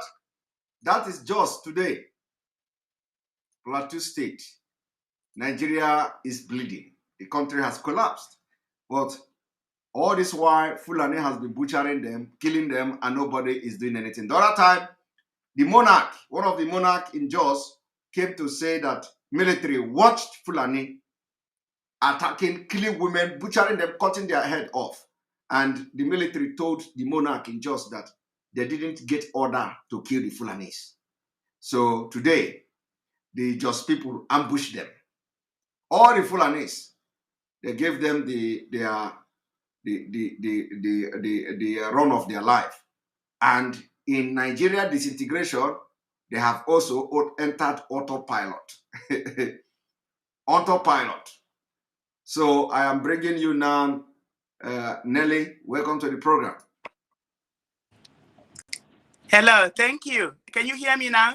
I can hear you. Oh, okay. Thank you, Mazi Simon. I really appreciate you inviting me, and thank you so much for everything that you're doing. So concerning your the sit at home, there are a few things that I'm going to point out. I will try to be sensitive to your show. I'm going to try to be as much sensitive as I can, but I'm still going to take time to explain to our people what I need them to hear, what I need them to listen to. So here is the situation. First of all, our leader told us that he will not be the one to disappoint us, but that we are going to be the one to disappoint him. And let me tell you, Simon, we are disappointing him right now. We are disappointing Mazen Nandikano. Just like he prophesied, that's what we're doing. Secondly, our leader told us that if we don't see him, that we need to burn Nigeria, we need to set fire, we need to set Nigeria ablaze. The question is, have we seen Mazen Nandikano? And what are we doing about it? The Mazen Nandikano that we know, is he the type that will tell us now sit at home is working? Let us ask ourselves this question. Is Mazen Nandikano the person that will see a program that is working and he will tell us to suspend that without giving us an alternative? That is the question we need to be asking. People are saying, yes, this command is coming from our leader and we have to obey. Yes, we have to obey. But believe me, people are going to stay home tomorrow. Because like you said, this is in autopilot. It's just going to happen. It's a spiritual movement. It's going on already. So the question we should be asking ourselves, if Mazen Nandikano told us to sit home, we know this man. What is the option that he gave us? None. That should tell you something is fishy. Something is going on. Mazen Nandikano is now telling us to sit at home. For the fact that he agreed to a sit at home should be a sign to us Biafran. Now he's telling us, you can sit at home on my court date. So what is going on? Why is he resigning to his court date in October? That is not what we are working for. That is betraying him. That is disappointing him. What are the information that people are giving to him that is making him take this decision? That's what we Biafrans should be asking. Who are the people that have access to Mazen Nandikano? What information are these people feeding him? Why is he taking the decision to cancel the sit at home that he knows is working? It's peaceful. It is working. Mazen Nandikano does not break what is working. This is the man we know. If he was going to stop and sit at home, he's going to give us an alternative. But there's no alternative.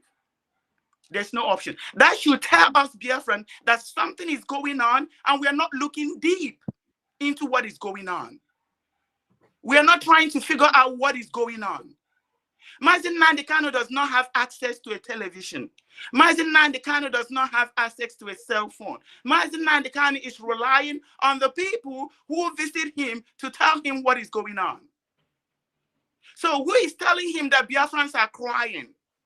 That Biafrans cannot sit at home for him? This is a man that has sacrificed his life for us and that continues to sacrifice his life. This is a man that knows that people close to him have betrayed him, have sold him. Yet he chose to be betrayed. Yes, he chose to be sold. Yes, he chose to sacrifice himself. He chose to die for us. Mazen Nandikano have on several occasions said that he is willing to die to give us Biafra. He said he's willing to sacrifice himself for us to get Biafra. And that's exactly what he's doing right now. People are feeding him information, and right there in DSS dungeon, he's sacrificing himself. He is ready to die. I spoke to him on several occasions. On one occasion, he said, I cried because he knew these people have betrayed him. Just like Christ, he knew they set him up to die. He was getting ready to die. He believed that when he died, we are going to get Biafra. That's why he let all these things happen. All these people that betrayed him, they think he doesn't know what is going on. He knew everything that is going on. He followed them like a sheep because he felt that sacrificing himself will give us Biafra faster. He believed that his blood will save the blood of Biafrans. That's why he's letting all these things happen. So who is feeding him with this false information? I'm going to take a guess right now. We have two major attorneys that is meeting with our leader, Mazin Nandekano. And these two people are giving him information. I'm telling you, I'm taking a guess. And my guess is accurate. One of them right now have suffered. I don't know if you're going to allow me to say names, but I'm just going to continue. One of them have suffered. They've killed people. They've tried to kill him so many times. They've burnt his houses. They've done all kinds of things. Guess what? Right now, they are using the Oduheje guy to lure him. They want to set him up. They want to take him out from the struggle. They tried to kill him. They didn't succeed in killing him. Now they have him dancing with Oduheje so that the election can happen. And that's why I'm telling our people, we need to pray for this man. He has suffered a lot. But then if he's going to fall off, look, before Biafra comes, a lot of people are going to fall off. If this attorney is going to fall off, oh, well, there's nothing we can do about it. Because something is going on. Something right is not going on. You know, it's not happening.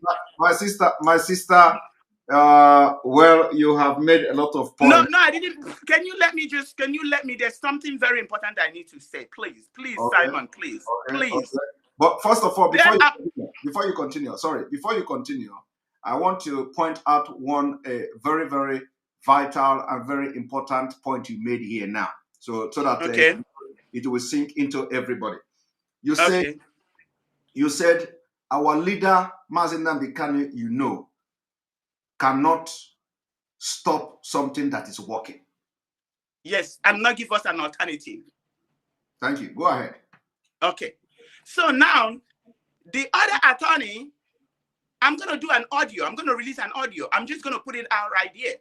But I'm going to respect your show. So I'm not going to go and comment. The other attorney is working with the enemies of Mazin Nandekano. I'm going to tell you the truth the way it is. This man is working with the enemies of Mazin Nandekano. When I spoke with this man, I told him a lot of things that is going on. He got my phone number from an enemy of Mazin Nandekano. This attorney got my phone number from Caroline Okorafo, aka Madam Secretary, the serial killer of his people. No. Simon, please, humor me. I have never called your show. You have to let me, please. I've spent 2 hours to call you. Please don't do this to me. Don't do this to Biafran people, not just me. Go ahead. Because we have to know the truth. Sorry, please. Go ahead. Okay. So I told him that this woman is working with DSS. I told him, be careful of how you interact with this Caroline Uchenna. She's an agent of DSS. She's killing our people. Don't you think this attorney will call me and try to figure out what I know? I was expecting him to say, okay, so what do you know? Why are you saying these things? He didn't. He was running away. First of all, he lied where he got my number from. I told him that he got my number from Caroline Okorafo. I told him, for the fact that you are speaking with this woman, you are my enemy right away. And I know why I was saying it. I didn't say it because he spoke to her. But I'm going to tell you that this very attorney of Mazin Nandekano is friend with Kanun Takano. Kanun Takano is a betrayer of Mazin Nandekano. This very attorney is friend with Nenayanya. Nenayanya is a betrayer of Mazin Nandekano. This attorney is dining and whining with people that want to kill Mazin Nandekano. So out of these two lawyers, who are the one that is feeding Mazin Nandekano with false information? This lawyer is friends with Caroline Okorafo. He needs to call me and ask me the evidence that I have. I will supply him with evidence. I told him that God is going to expose all these things. This man is working with the enemies of Mazi Nnamdi Kanu. I'm going to emphasize it from here till thy kingdom come. Yeah. So let me finish up, please. Let me finish up. I'm going to say something about DOS. One more thing, please. Mazi Nnamdi Kanu said that we are betraying him. Yes, we are. We are not trying to figure out who has access to him and who is feeding him information. That is betrayal with disappointing Mazi Nnamdi Kanu. This attorney is working with enemies of Mazi Nnamdi Kanu. Now let me go to DOS real quickly. Then I will let other people come in. Before you go to the DOS, I know that everybody is angry. I know that you are also. No, this is not out of anger. I'm telling you the truth. Okay, I will allow you. Simon, you can sue me right now, and I'll provide you with the evidence. I'm telling you the truth. Please let Biafran people listen to me. Okay, go ahead. I'll allow you to present your opinion and your consent. All right. Have I ever called your show? No, this is the first time. No, go ahead. Thank you. So just humor me, please. Humor me, please. This is very important. You say we're in autopilot. This is part of it. There are people that feel like me. Maybe they didn't have opportunities for you to take their call. So just humor me, please. I'm sorry. Just humor me. Go ahead. So this very man, I'm just emphasizing that we are disappointing Mazi Nnamdi Kanu by not trying to figure out who is feeding him with information. We need to get rid of those people. If we'll continue to let those people have access to Mazi Nnamdi Kanu, we have disappointed Mazi Nnamdi Kanu because he will never take the right decision. Because the decisions he will take is the decisions of those who betrayed him. Because they are the ones feeding this guy with information directive, and he's feeding our leader, and our leader is making decisions based on nothing that has to do with reality. We are ready to stay at home forever until our leader comes out. We are ready to people have died because of our leader. We are ready to die. So we are disappointing. You need to have Biafrans be accountable of who is having access to Mazi Nnamdi Kanu, what information they are giving to Mazi Nnamdi Kanu. Now, I'm going to go quickly to DOS. First of all, I'm going to call names. Before you go to DOS, because, a lot of people don't know, don't know who you are, whether you are part of IPOB, whether you are not part of IPOB. If you can tell them, are you part of IPOB? What, do you, so that people will understand where you are coming from. So they don't, it is not just an ordinary caller. Okay. My name is Nelly Ofebu. I am the Assets and Fund Recovery Officer. I am the auditor for IPOB. That's who I am. Okay. Go ahead. Is that okay? Okay. So now let's talk about DOS. There's so many things that has been going on in DOS. Nnenayanya has been manipulating DOS. Nnenayanya has been manipulating Chike Doziem, Mazi Chike Doziem. Nnenayanya has been parading this man with her liaison accounts, her fundraising, parading him around, okay, with her hypnotic spell. I'm not going to go into that right now, but I know what I'm talking about. So now Biafrans have started to pray for Mazi Edoziem. Mazi Edoziem is now waking up to his responsibility. Guess what? Nnenayanya betrayed Mazi, set Mazi Chike Edoziem up. Nnenayanya used this same attorney to set Mazi Chike Edoziem up. Gave Chike Edoziem false information. First of all, they fed our leader false information. Our leader took a decision based on false information. And this man ran to Chike Edoziem, gave him false information because Nnenayanya is setting Chike Edoziem up. She set this Chike Edoziem up for failure because Chike Edoziem is no longer dancing to his tune. I told Chike Edoziem, the day you announced the account that our leader gave us was the day I began to ask Biafrans to pray for you. And that's the day your redemption started. I have been fighting Chike Edoziem. I talk shit about him all the time. And the shit I talk is truth. I never lie. I don't lie. Anybody that knows you will tell me I don't lie. And I'm not scared of anybody. So I've told him my mind.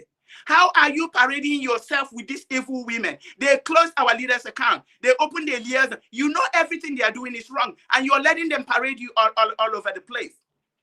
All of a sudden, Chike Edoziem woke up. He now saw what is going on. God put a conscience in him. What did Nnenayanya do? Nnenayanya used one of the attorneys to set him up. Nnenayanya used the attorney who has access to Mazin Nnamdi Kanu to make Mazin Nnamdi Kanu take a bad decision and sent it to Chike Doziem. Chike Doziem did not consult anybody. He took the decision right here. He did. Nobody would have approved him canceling the stay at home. But all Nnenayanya wanted to do is to destroy Chike Doziem. I told him before. I told him we're praying for you and you will prevail over your enemies. Ask him. I told him this day is going to come. They want to destroy him because he's no longer dancing to their tone. He's no longer trying to destroy IPOB. He's now waking up. They've used him as an enemy of Mazin Nnamdi Kanu. Now Chike Doziem is waking up. They are now trying to destroy him. That is what is happening. That is the gospel truth. I called Chinasa, asked him. I told him that people of Biafra has rejected DOS. He asked me what I mean. I said, I've seen it in the spirit. They've rejected DOS. DOS is not working. Something is going to happen, and you will see that DOS, that Biafran people were spiritual people. That we've rejected DOS. He didn't believe me until right now. Probably now he's believing me. I asked him, what are the options? What are the alternatives? Because Nnenayanya has wrapped Chike Doziem around her fingers with her hypnotic spell. She's an evil woman. She goes to India all the time. I'm not going to go there right now. I'm going to make an audio. Please, one more. I'm almost done. So as soon as Chike Doziem started doing the right thing, Chike Doziem started following the directives of our leader. All of a sudden, they're setting him up. How come all the regulations, all the directives that our leader has given, none of them has been followed? It took 3 weeks or almost a month for Chike Doziem to announce the account and the account information. There are things that Chike Doziem needs to sign. He has not even signed it up to today. How come that Chike Doziem is not working? Chike Doziem is now starting to follow the directives of our leader. He announced that the fund, ESM fund, should be moved to where it belongs, the ESM account. He announced that everybody should give me access to the record, which our leader has said. All of a sudden, Nnenayanya is setting him up. So that we stop liking him. So that we will say we don't want Chike Doziem. I'm not saying we should keep Chike Doziem. DOS has to be reshuffled. Nnenayanya does not belong to DOS. What is Nnenayanya doing in DOS? How can you be a judge in your own court? I sent a motion to DOS. Do you think anybody has talked about it? No, because Nnenayanya will never let them do it. But Nnenayanya will use an attorney to set Chike Doziem up. And everybody shouting, Chike Doziem, Chike Doziem. Do you guys even know what he has been going through? Do people know that Nnenayanya is demonic? Nnenayanya is demonic, and she hired demonic people. She works with the zoo government. They go to India to get voodoo. Does anybody know what Chike Doziem has been going through? Now it's all about Chike Doziem. We need to fix it. If we're gonna kick Chike Doziem out, we have to fix it. If not, let's find an alternative. DOS is not working. Nnenayanya has to go. As long as Nnenayanya is in this struggle, our leader will continue to languish in the DSS dungeon on the concrete floor while she's fucking sleeping on her bed. What are we doing? We are disappointing Mazin Nnamdi Kanu. People sold Mazin Nnamdi Kanu to Nigerian government. Why are we not asking questions? Why are we not doing investigations? Why are we disappointing Mazin Nnamdi Kanu? This is all I have to say. Thank you. Thank you very much, Nelly. I will. I think you are leaving now, so I will address some of the things you have said. Okay. I'm still gonna hang on. You're still gonna hang on. Yeah. I know that you are you sound very, very angry. And I know I'm upset, and I don't want to be emotional. I don't want to be emotional. We are disappointing this man that has sacrificed everything for our sake. Why can't we ask what is going on? Why can't we ask what is going on? This is wrong. Why do we let these evil people destroy IPOB? This is something that Mazin Nnamdi Kanu has worked for. Why are we letting them destroy ESN? Do you know how hard it's been to make sure that ESN is getting their funding? Why are Biafran people disappointing Mazin Nnamdi Kanu? Why do we have this evil attorney around Mazin Nnamdi Kanu? Can you investigate and find out that what I'm saying is true? We don't need this man around our leader. They are using him. They are using him to keep him in detention. They are using him to destroy what Mazin Nnamdi Kanu has worked for. What is IPOB, if we cannot make investigation, we have moles. We have moles. They are killing us. We have moles that are killing fellow Biafrans, and nobody is asking questions. We have people at the top. I'm telling you guys that Nendayana sold our leader. I'm telling you that Caroline Cannon that they sold our leader. Why are we not asking questions? All right. Nelly, you have spoken. And I will make comment on most of the things you said. And one thing here is that Nelly, I just mute you. Please. One thing here is that you have said everything that is in your mind. You raised a lot of quite number of issues here. It is not something that we are going. Everything I'm going to be addressing here, but you've raised a very quite number of issues. But I'm going to pick just a few of them that I feel is very, very important. One of the issues, are you there? Yes, I'm here.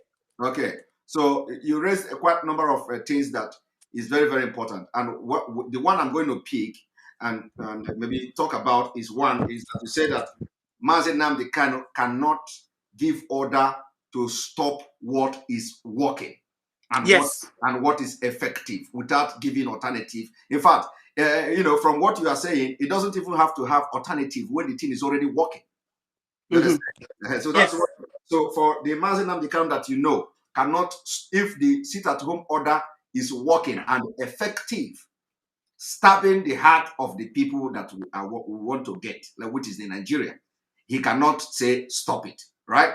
That is the point. Then that's what I'm saying. Yeah. Yeah. Then another point is that you say that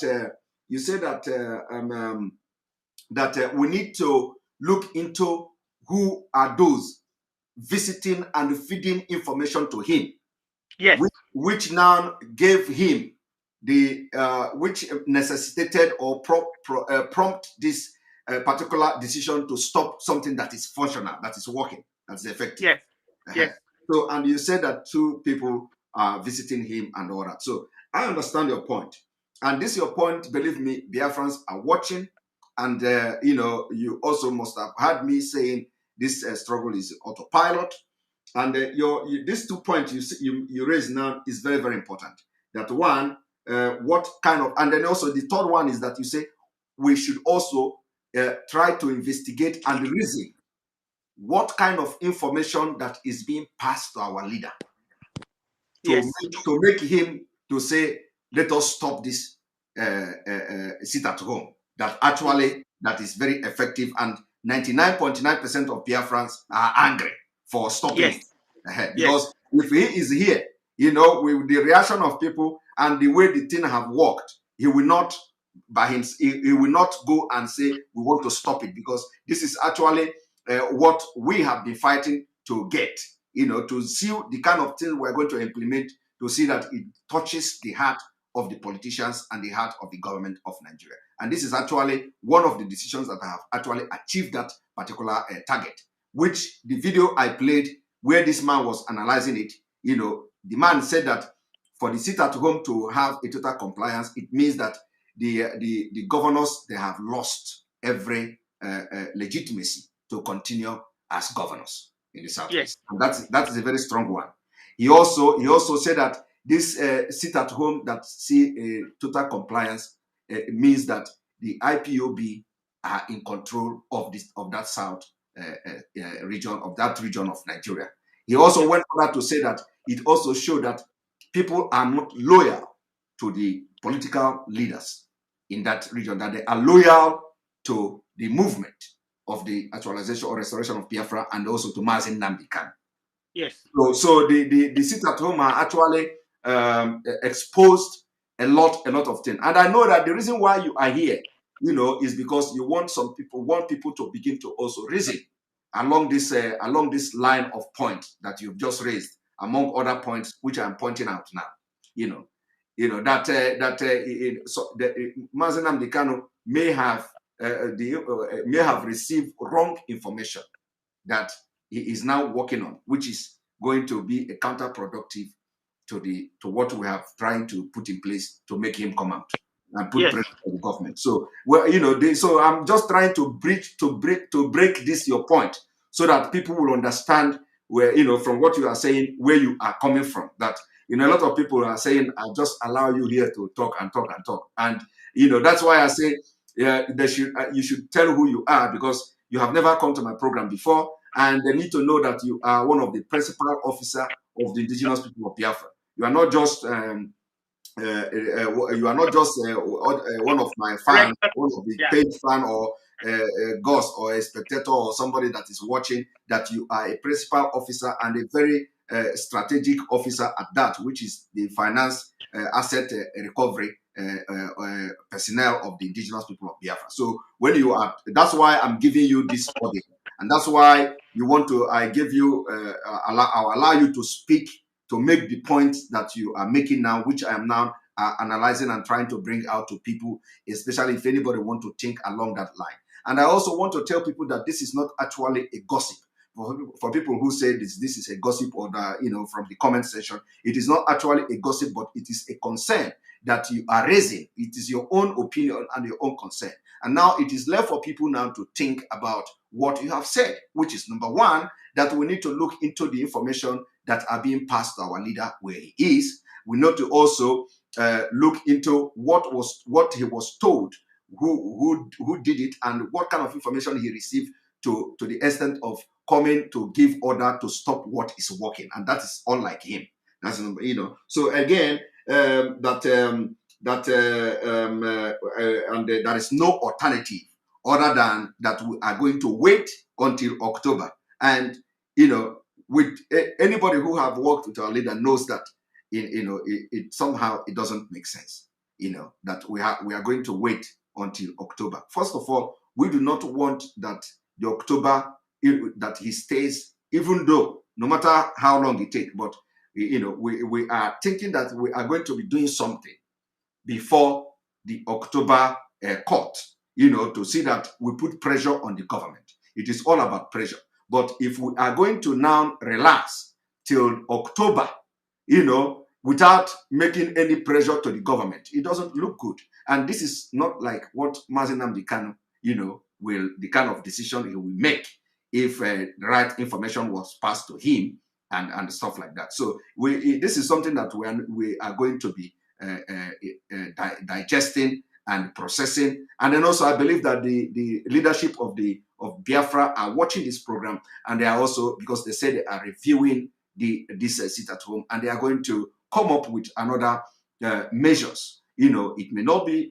every Monday measure, it may not, but there must be a measure in between this thing. And I know that the people passing the information to our leaders should also understand that people are not happy, and they should also understand that the decision was actually working. And so stopping it without, stopping it, we should know what was the reason for stopping it.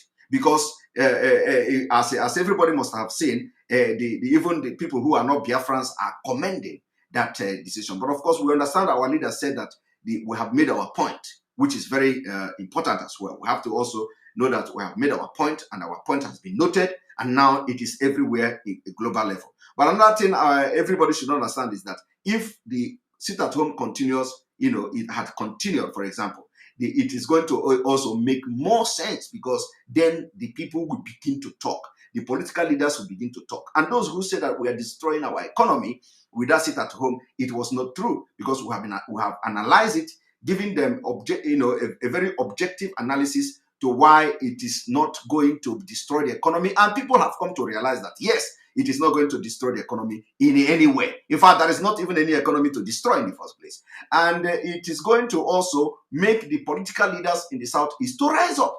Whether they are going to rise up and start killing everybody, whether they are going to, but at least it is going to be the biggest pressure that we have put on this government, especially on the dormant governors in the Southeast. So we understand, and we hope that in a matter of days, the people who are conveying messages to our leader will also take this message back to him, which they have already done. But because they also told our leader, that this thing was successful and all that, he still said that we should suspend it until the next court date. And like your concern is what I know, because your concern is that this our leader cannot, he is not the kind of person who will see something that is working for this struggle and he say is going to, without receiving, it means that the information that must have passed to him may be wrong, may be misleading information. That was why he made a decision to stop the sit at home. So the information now is that what kind of information was passed to our leader? Who told him, and what did the person tell to him that made him to stop something that is very effective and that was working? So I understand your point, Nelly. And believe me, what you have said today, a lot of people are going to be meditating, a lot of people are going to be talking about it, and people knows that what you did here is not gossip.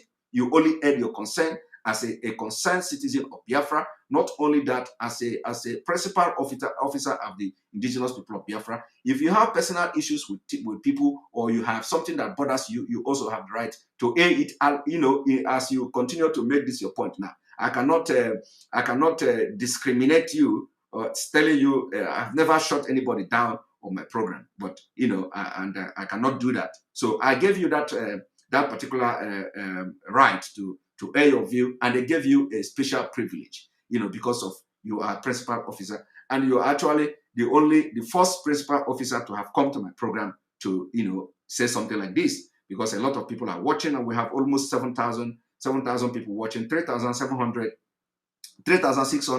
on YouTube, and about 3,100 from the Enter Biafra and other channel like that. So we have a lot of people watching at this point. I believe that this particular thing you said today, people are going to think about it, and also the leadership of the Biafra people, the DOS, they are going to also think about it and know that measures will be put in place to know that we have one channel, at least one channel, that communicate with our leader, so that there will not be any conflicting information, so that we know that if something happened like this, we know where it is coming from, we know who to hold responsible.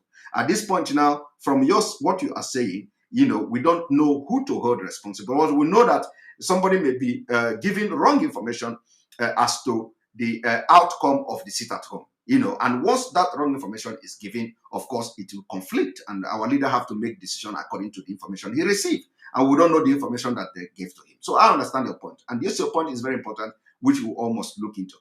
You understand? Are you still there? Are you still there, Nelly?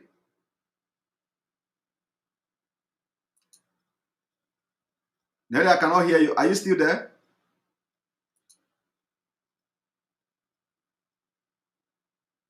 Okay, Nelly, we cannot hear you.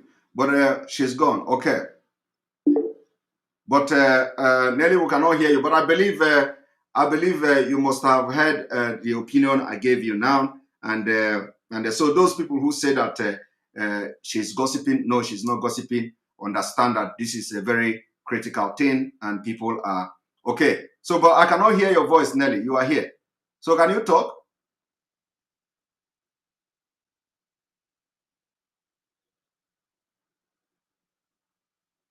No, I think Nelly is having problem with.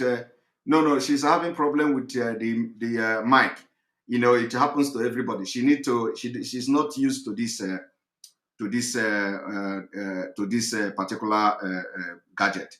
So Nelly, your concern, you have aired it, and this is going to be on every platform. This is going to go viral, and people are going to meditate, and people are going to think about what you said. And like you said, people are going to sit on Monday, even if as it has been called off. That's what we call the autopilot. So thank you very much, Nelly, for coming to the program. We appreciate you. We appreciate you for the point you've made, and people are going to take it off from here. Thank you very much. All right, Eze, and please, anybody that is coming, subsequently should not go and should not come and start talking about Nelly, please. We are not here to talk about Nelly, and we are not here to talk about what the Nelly. Of course, the point, if you want to discuss the point she raised, which is every other thing, ignore it. But this point of, for example, that our leader is not somebody that will stop something that is effective and working. So, and she is concerned about what information that was passed to our leader. She's very, very concerned about what did they tell our leader to say that we have to stop the sit at home that was very effective. That is the concern of Nelly, because Nelly have known our leader for a very long time, and so she knows him very well. All right, Eze, welcome to the program.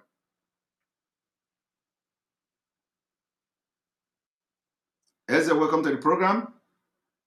Eze is not there.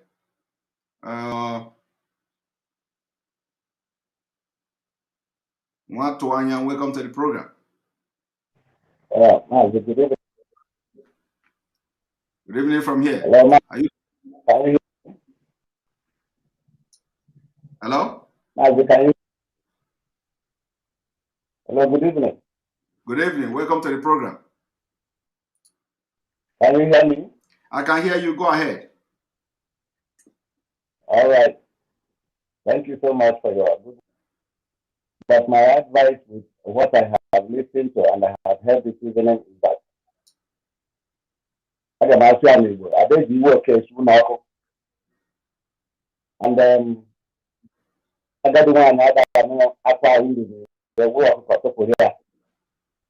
we know that this time, as you rightly said, on autopilot, so many things will happen. And the fortunate thing is that with what I have heard now, it's like we don't have good committee or leaders among our DAS. I was thinking that by now they should have constituted a committee that would be following our counsel to our leader to give him true information of what is happening outside and getting true information from him, so that there would be a good coordination among us. The starting of the sit at home, I'm not happy with myself, because the manner in which it is taught is not the manner it would have happened. At least if I am the leader, I would have said, okay, let this Monday be a sit at home. That is after the Monday sit at home, I will address this. And now give them the reason why I am suspending it. This is how things are there, and you carry people along with you. So, other things that are happening, people should not be putting you aside. You are like the mouthpiece of the Biafra now, and other people like you. Whatever is happening, the DOS keep people very close and informed, so that before they take any decision, people will prepare the mind of the people and know how to present it. Look at the way we analyze this our now. If she had given you all this information, you would have presented it where everybody would be happy. I am looking at it now that we are getting angry. And once we are presenting this type of issue publicly, so many people will be discontented. And that will not help. That is my contribution. Thank you very much. Thank you very much. Thank you very much. All right. I'm going to bring you Izzy. Welcome to the program. All right, brother Simon. Can you hear me over there? Yes, I can hear you. Go ahead. Thank you very much. I just want to thank you so much for this program, because as a matter of fact, when the news of the suspension of the sit at home came,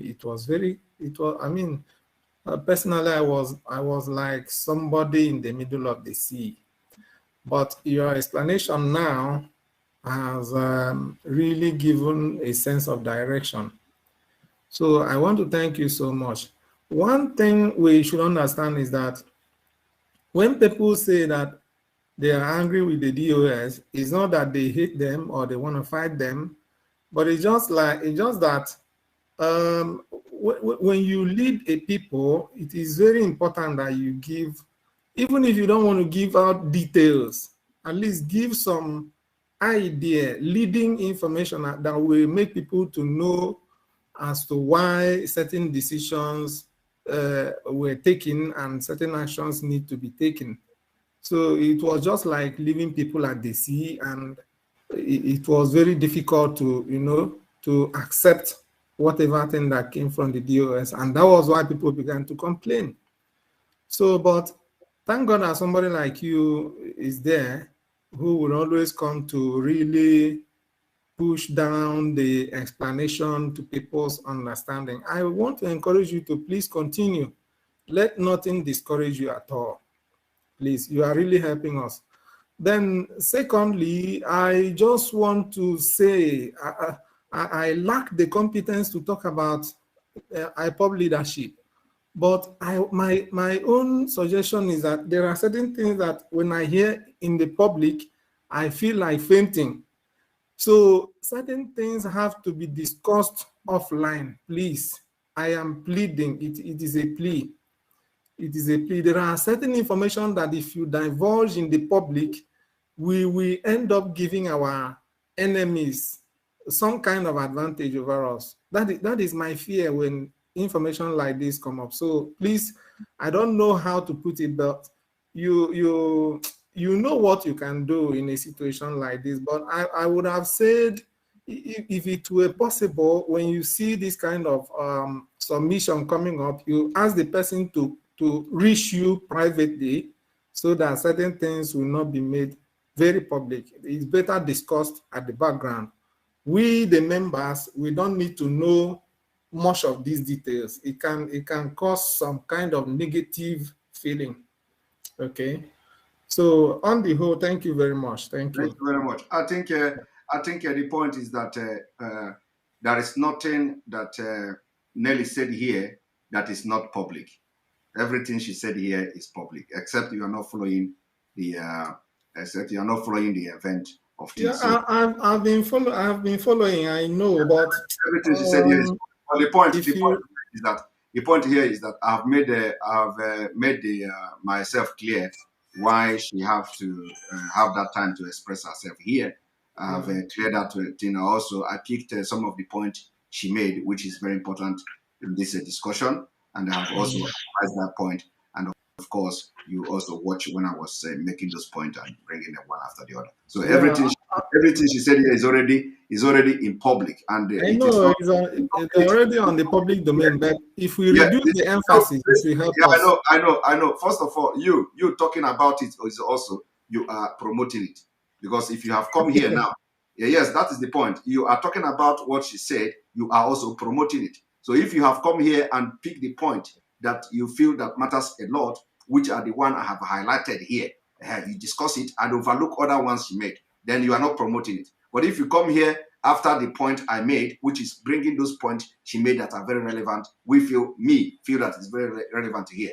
Then you just discuss that and overlook every other thing. But if you come here now and say, oh, she don't need to stop this, she talked, you are also promoting it. So everybody is not, you see that nobody is perfect.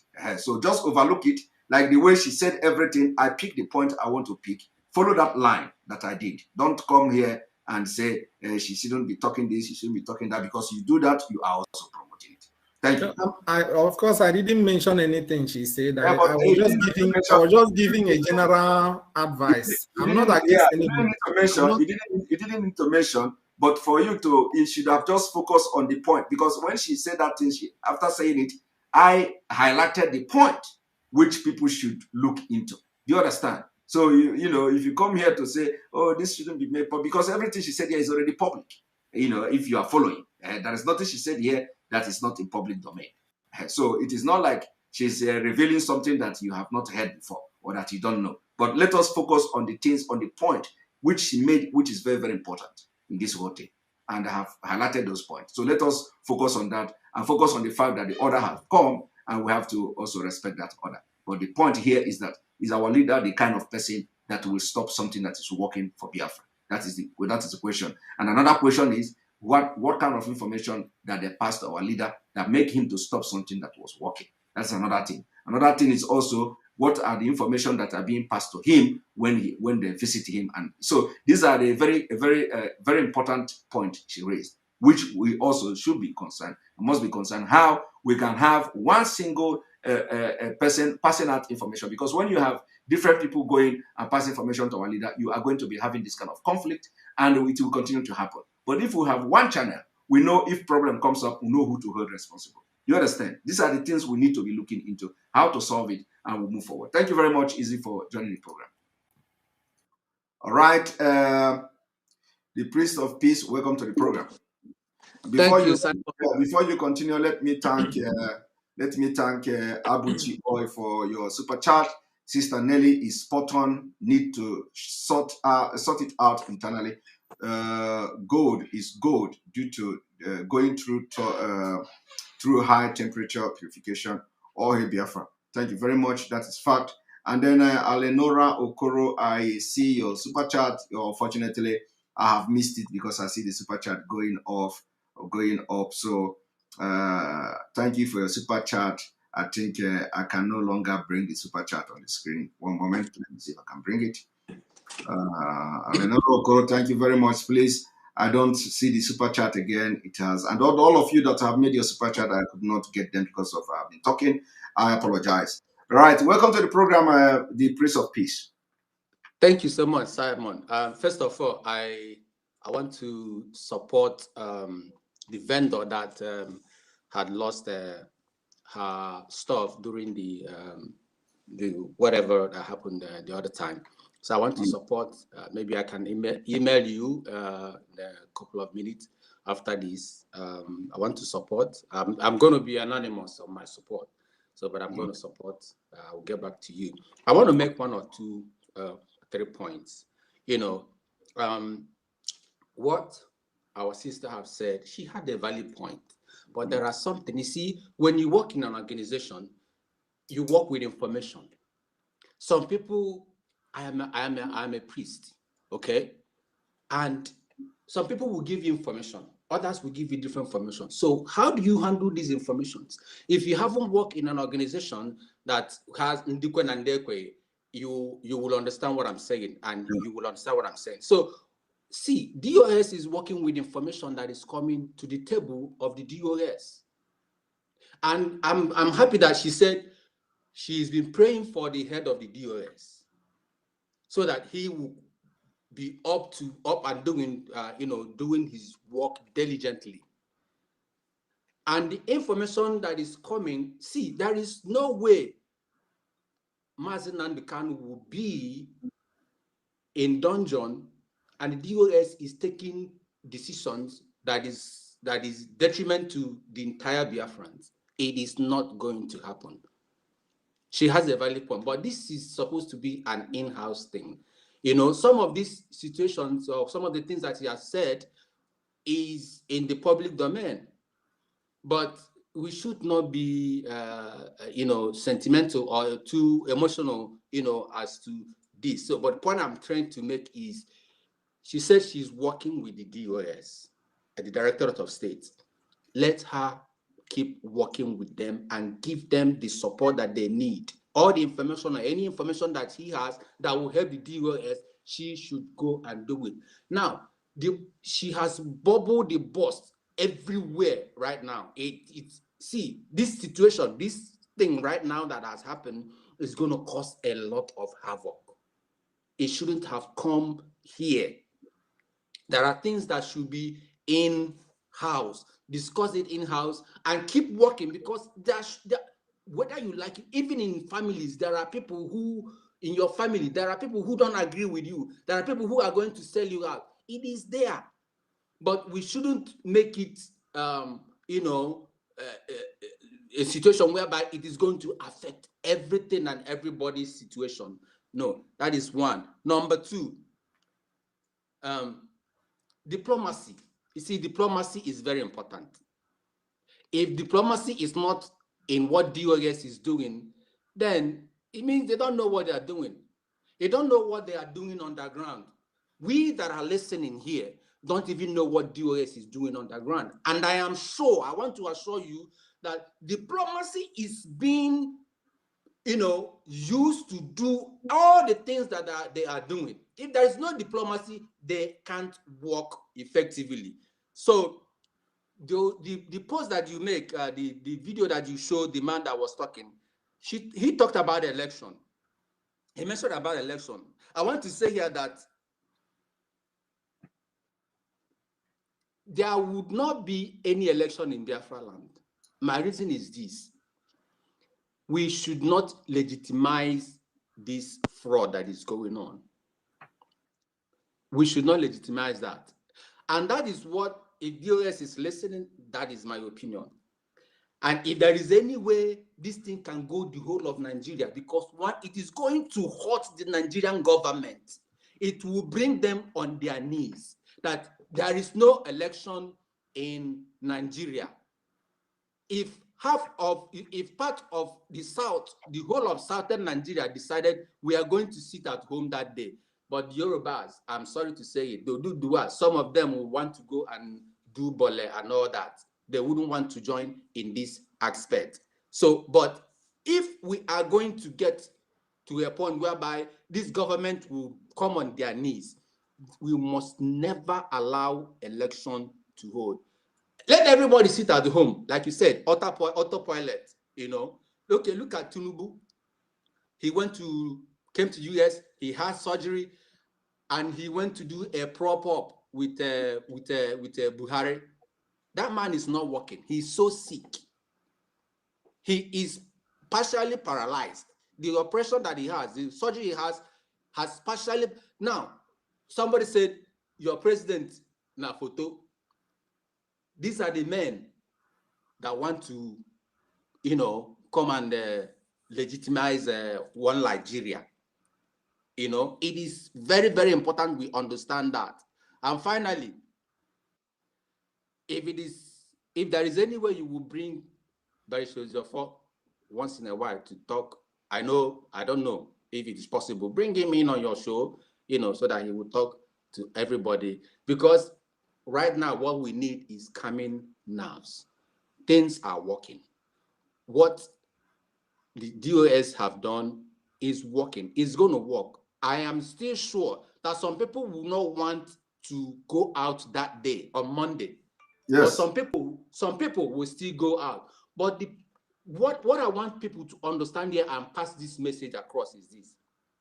Wherever you are going, make sure that you are going with somebody. If you are going out, make sure that you are in 1 or 2 groups, not crowd, 1 or 2 persons, so that if anything happens, somebody will give account of what is going on. Somebody will give account. So be careful. Don't put yourself in harm's way. Never, ever put yourself in harm's way. If you see danger, clear from it. But the effectiveness of what is going on is still there. So let us not be too sentimental, because I said diplomacy is in what DOS is doing. And finally, like I said, if DOS have wrong information, they will work based on that premise of wrong information. If they have the right information, they are going to work based on the right information. It's unfortunate that most of us are in diaspora. But if we are on ground, we will also understand the situation that surrounds, you know, Sigi Mazen and all that, because it's only his lawyers that has access to him. So Nelly has a point, and yeah, you see Kenny Horner, keep working with Mazen Chike. All right, thank you. All right, thank you, Prince of Peace. Thank you. Thank you very much for being part of the program, Prince of Peace. We appreciate you.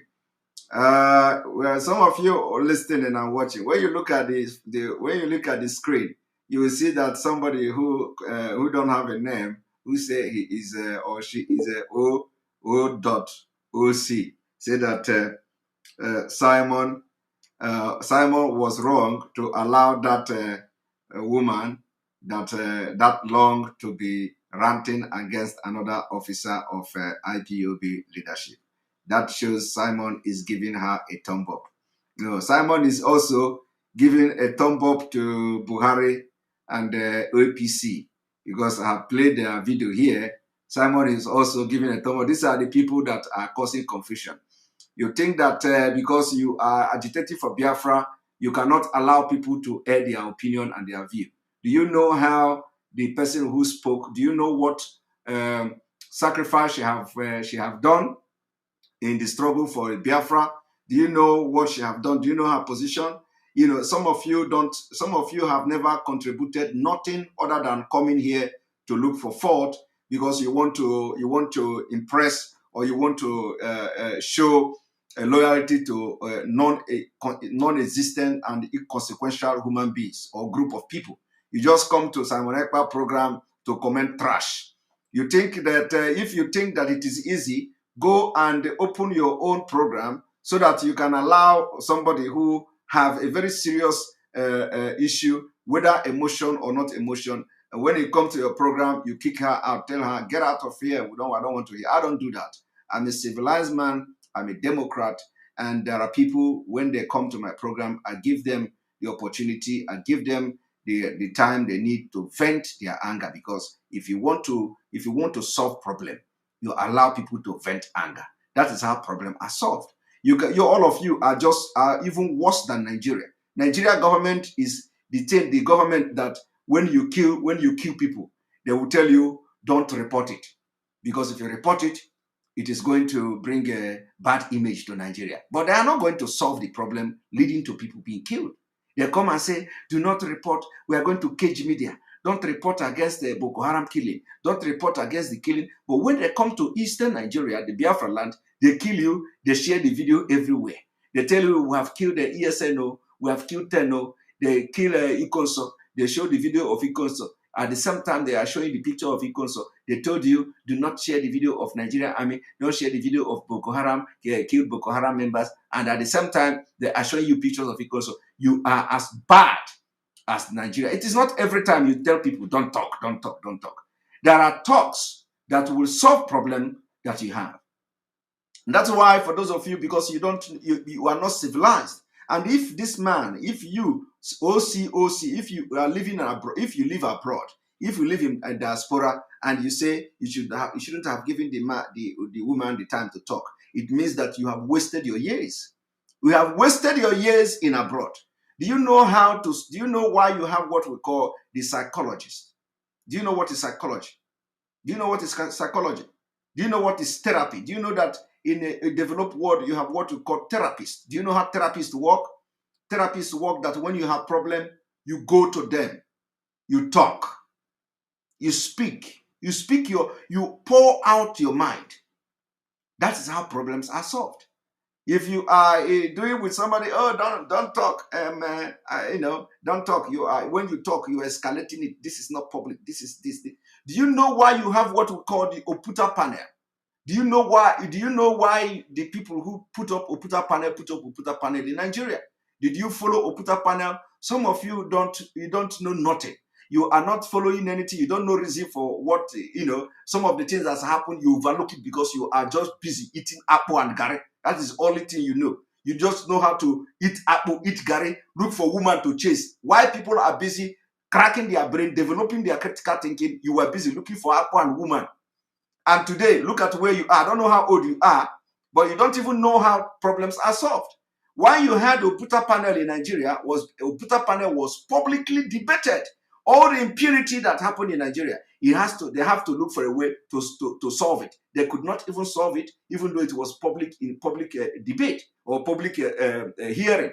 Everybody that committed atrocity in Nigeria, they brought them publicly. The only people that did not, or the only person that did not come is the man called Buhari.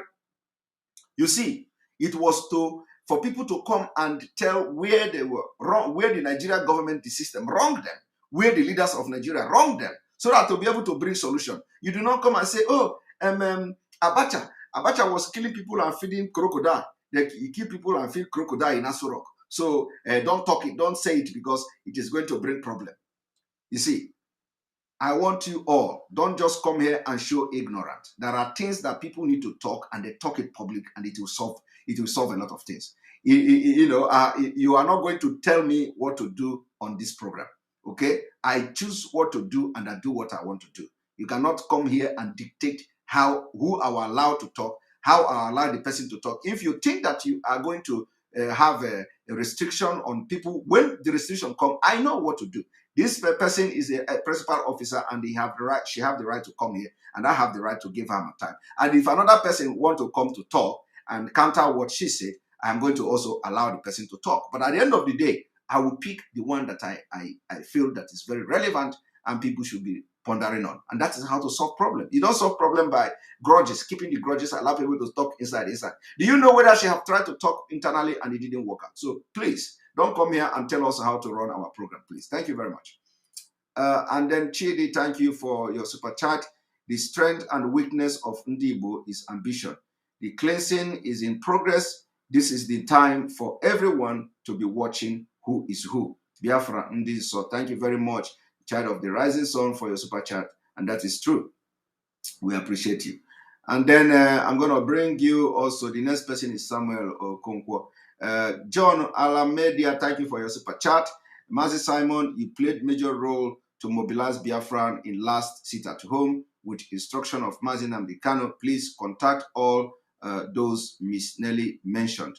Thank you very much. Noted. A lot of comments that I need to bring forward. Thank you, all of you, for supporting. Now we're gonna bring people, and when I bring you, please make sure that you make your contribution and your point very, very fast. And please, some of you that are watching now, we have just about 2,000 likes. 2,000 likes for you to make other people to watch the program. The viewers are actually about 8,000 viewers, 3,500 from YouTube, and about 4,000 something from the Enter Biafra. So we have almost 8,000 people watching live at this moment. Steady watchers, viewers are about 8,000. So now, if you are watching from YouTube, we have 3,500. We need to see at least 2,000 to 3,000 likes so that it will also send a signal to other YouTube viewers to watch and come and listen to how we are solving this problem here and setting the mind of our people ready to also obey the DOS decision.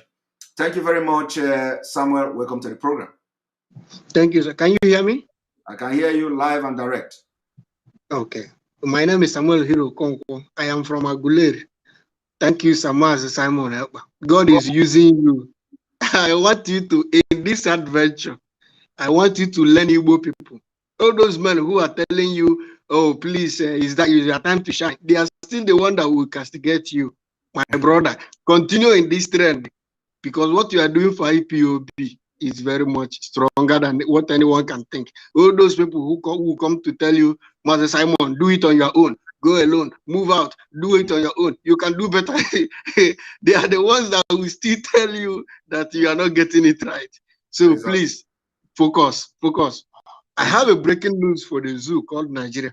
Go ahead. Let them, the sit-at-home order have shown to them, those people who are telling them we believe in Nigeria. When election comes, after election, if we don't give Igbos presidency, we'll come to this. It has proved. Do you know that what I noticed is that these people didn't know that the sit-at-home order will hurt Nigerian government. Immediately they realized that it will cripple Nigeria. All of them came back to support it. So if you have people that are looking for the downfall of the country, how do you expect the country to progress? All of them are Biafrans. All of them, even those governors, they don't want Nigeria to progress. They don't want the country to progress. Exactly. So I want to use this moment to tell our people that everything our sister, our mother, our auntie just said, the only thing, the most important thing I pick from there is that the source of information to our leader. Yes. Disregard every other thing. You understand? Everyone is emotional. We understand. So disregard every other thing apart from that part where she said the source of information. And anyone who tells you that a DOS relaxed the sit at home without any measure, that means the person is trying to pry into the diplomatic aspect of the functions of DOS, because we are not fools. There is nobody that is, do you know the caliber of men in DOS? I was doubting it before, but now a lot of our people should be listening to Radio Biafra. Very, very important, because that is where they give the biggest lesson. You understand? So a lot of these people, our people should know that there are a lot of YouTubers who are trying to increase their followership. They pick on every Biafra information, even fake news, to try to raise their followership. We should disregard them. Exactly. And also, And also, Biafra should know that God is with us. There are things going on in the north, and I want the Hausa people to rise up. An average Igbo man is not your problem. If you say you are Niger Delta, you say you are Oduduwa person, and you are antagonizing Igbos for wanting Biafra, we are not your problem. We are just victims of one Nigeria. We are not Nigerians, and we can never be Nigerians. Anyone who wants to mention Igbo, Igbo is in Africa. Igbo is not Nigeria. I want us to begin to reason along this line. Thank you so much, man. May God bless you. Bless you too. Thank you very much. And Nwokpoko Sylvanus, thank you for your super chat. We appreciate you. Please, Mazi, invite Barrister Ejiofor in your program. As you interview Mazi Nnamdi Kanu, let him talk to our own media, please, please, please. Thank you. Noted. Noted. Thank you, Eyes, for your super chat. We appreciate you. Thank you very much for your super chat, Eyes. We appreciate you. We appreciate you. We appreciate you. We appreciate you for your super chat. And then we are going to bring you. Peter. Peter, where are you? All right, here. Hey, Mazi. Welcome to the program. Thank you, Mazi, for giving me this opportunity. I want to say that my own point the point I want to make now is on the information aspect, that what kind of information is being given to our leaders. I don't want us to start doubting our lawyer or our lawyers at this time, because if anybody thinks otherwise, I think Barrister Ejiofor has made it clear that the court has given order for friends, families to visit them, and anybody that wants to visit Mazi should contact them and they will make the appointment. So if anybody is in doubt of the kind of information being passed to our leader, I think that person should as well contact Barrister Ejiofor, and they can book appointments and the person can see our leader. He made it clear.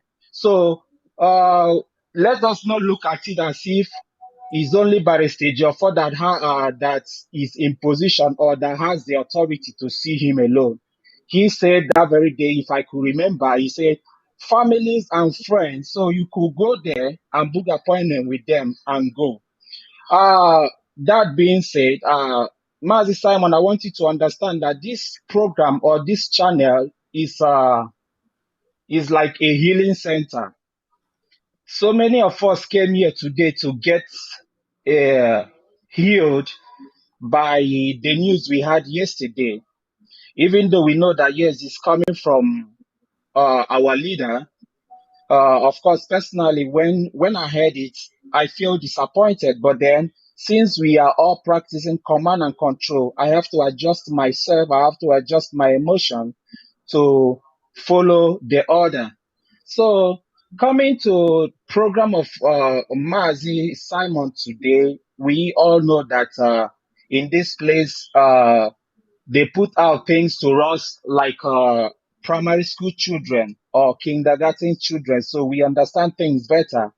So when the lady that just finished, that just called you, uh, finish her submission or her view, I think so many of us that came here to be here, we uh, we were, how will I put it? We were, our wounds were opened afresh. You know, I mean, when we know that, yes. But let the beginning of the program continue to heal you.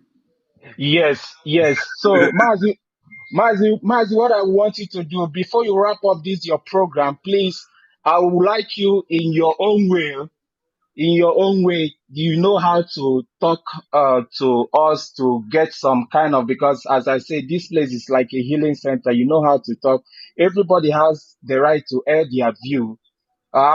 Before, please, I'm making it as a submission before you wrap up your program, which I know you will do. Please just give us that word of encouragement upon everything that has been said. we should still continue to trust our legal team.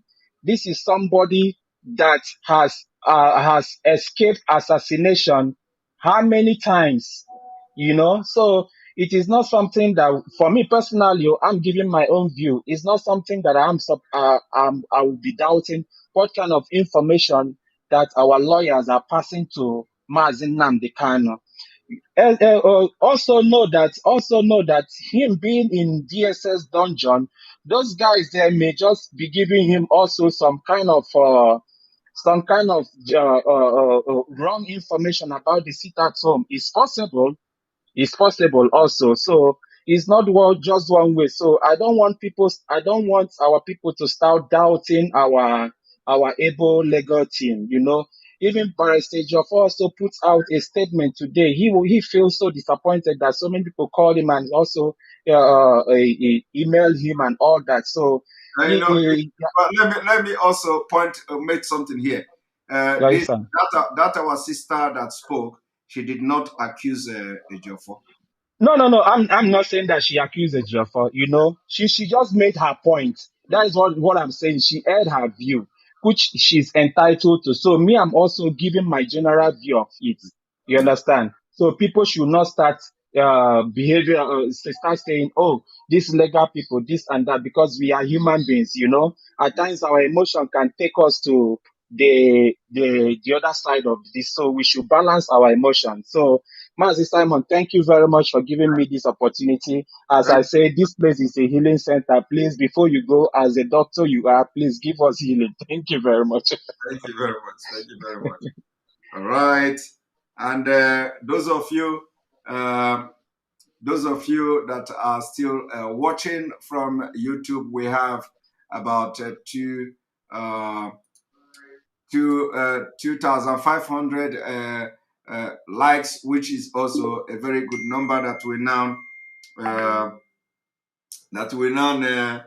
give other viewers appear under viewers on their feed. So if you know you are watching, we have about 3,500. Let us hit the 3,000. If you are watching me from YouTube, hit the 3,000 like, and let's give the opportunity to other people to listen and watch this program. We have spent 3 hours here. And so Prince CK, welcome to the program. Okay. Thank you, Mr. Simon, for having me on board. Welcome. I want to appreciate you once again for this great privilege. Thank you very much. And I want to thank God for the good work you're doing too, because it's not easy. Since how many months now? I don't know if you've been sleeping or not.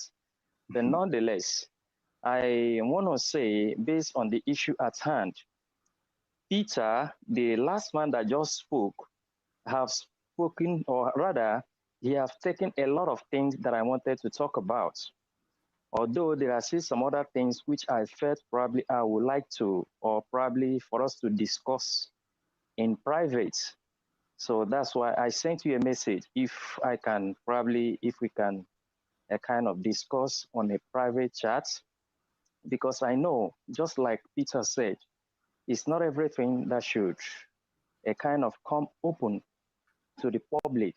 Although the woman that spoke to me, I don't want to say she didn't indict anybody, but sometimes, you know, out of emotion, you wouldn't know when you are getting out of band. So those are some of the things probably I would probably say they need to look into. They need to look into. So I'll just drop it here so that some other people will talk. But I want to probably discuss with you one-on-one on some other things too that probably will be of great help. Thanks so much. I greatly appreciate. Thank you very much. Send me a private message, and then we'll get back to see how we can talk. Okay. All right. Thank you. All right. So, Chinwe Ago, thank you for your super chat. We appreciate you. We appreciate you. Pierre Character Dancing on that. Thank you for supporting us. We appreciate your super chat. Now, Chi Biafra, welcome to the program.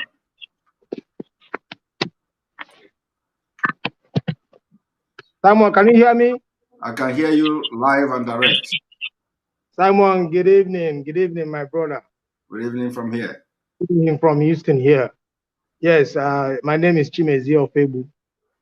Simon, I don't want to say much, but listen. Thank you for everything you've been doing for the Biafran people. Thank you for our leader, Nnamdi Okukano, the real man, Nwa Chineke.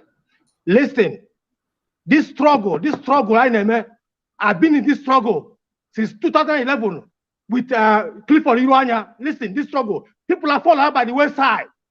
Nobody will take Biafra down. No, look at me here. I know that I'm Houston. I'm a guys, my guys, I said go no on ground. And I rubbish and what are you talking? This thing fight, we are fighting for Biafra.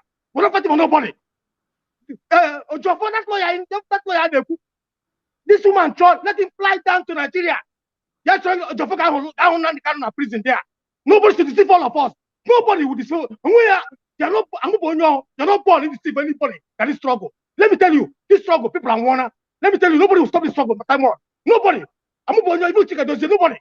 So let me tell you, this struggle, which may fall out by the west side. Anybody who gets against Biafra is the spirit. You will fall by the west side. No two ways about it. Nobody should be afraid of nothing. Including that woman.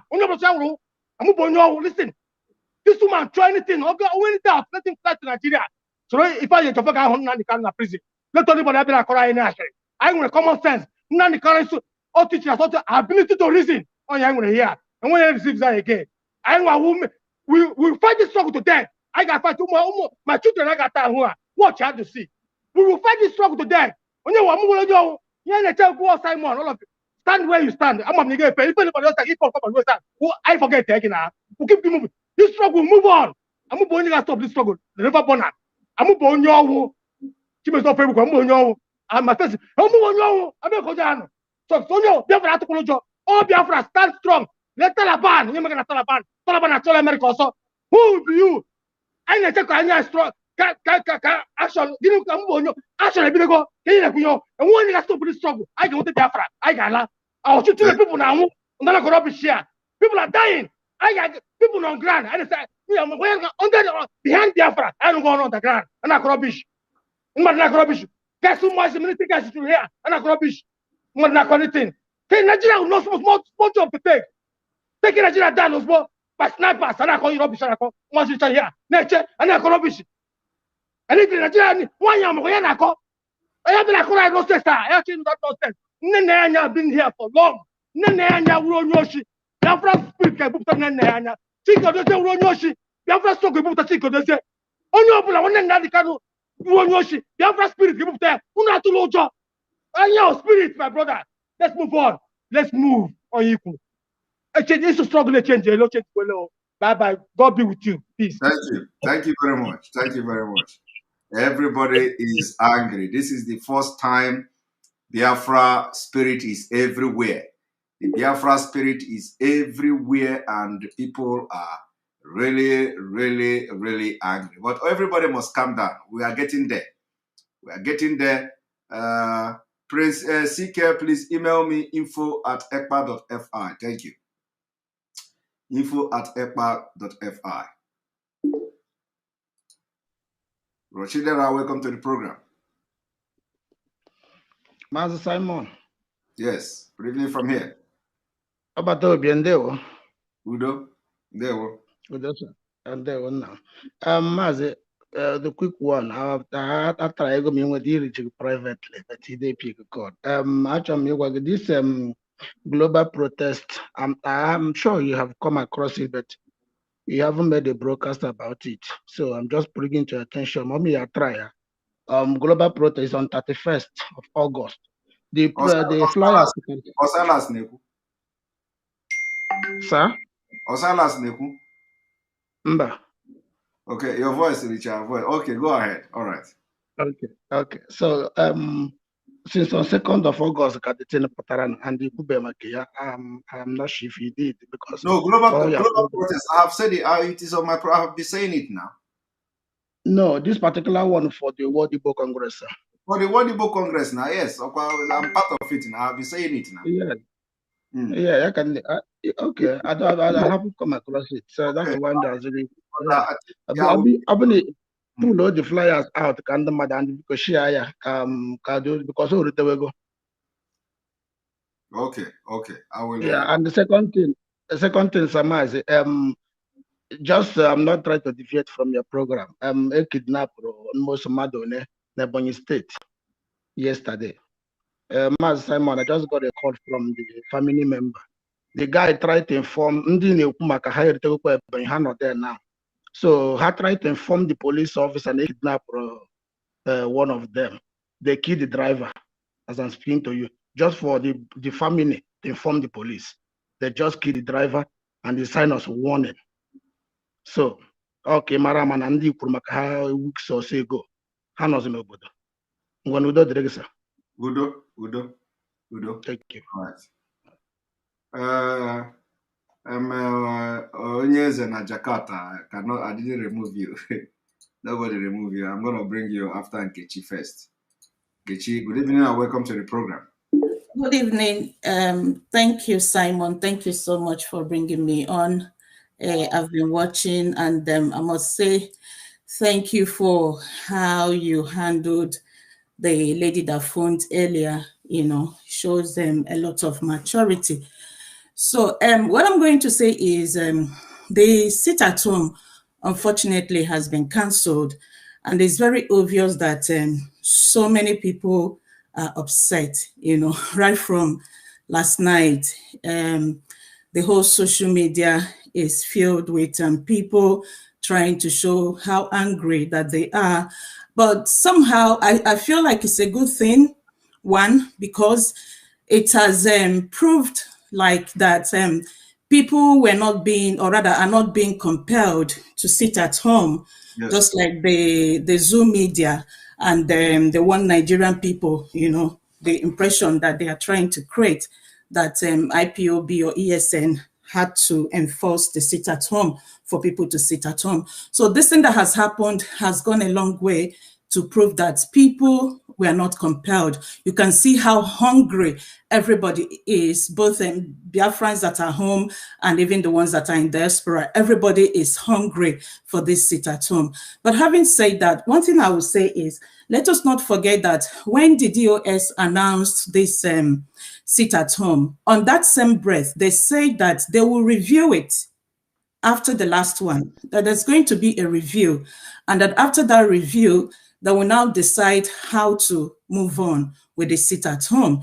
They said that, and a few days on Twitter, they also made a post asking for people's opinion if they wanted the sit at home to continue or if they wanted it to stop, to end. So I want people to sort of reflect on that, to have that in mind. It's unfortunate that for now, it's only Mazi Nnamdi Kanu's legal team, Ifeanyi Ejiofor, maybe Aloy Ejimako, probably two of them that have been able to assess him or that are able to assess him for now. But one thing I've noticed with us as Biafrans, mainly, just for me also being in the social media and also taking the beating sometimes of things that don't even have anything to do with me, we are sometimes very quick, probably because we are very passionate people. We are most times very quick to go against people or to insult people, that we might even end up insulting the ones that actually do have our interest at heart without even, putting any care or any consideration. What I'm saying is that everybody at this time should just calm down. There is nothing that we can do now that would make the DOS to change their minds this night or instantly to say, okay, Monday morning, there's going to be a sit at home. Whatever that led them to take that decision, we've been made to understand that it was Mazi Nnamdi Kanu that gave that order, and they have to follow it. I've heard a lot of people, apart from the lady that phoned your program this night, say that it's possible that Mazi Nnamdi Kanu is not being given the right information, and that is why he could make this decision. It's what it is at the moment. Sorry? I don't know if I'm the one breaking or it's you. I can't hear what you're saying. Sorry. I don't. Oh my God. I don't know if I'm the one breaking.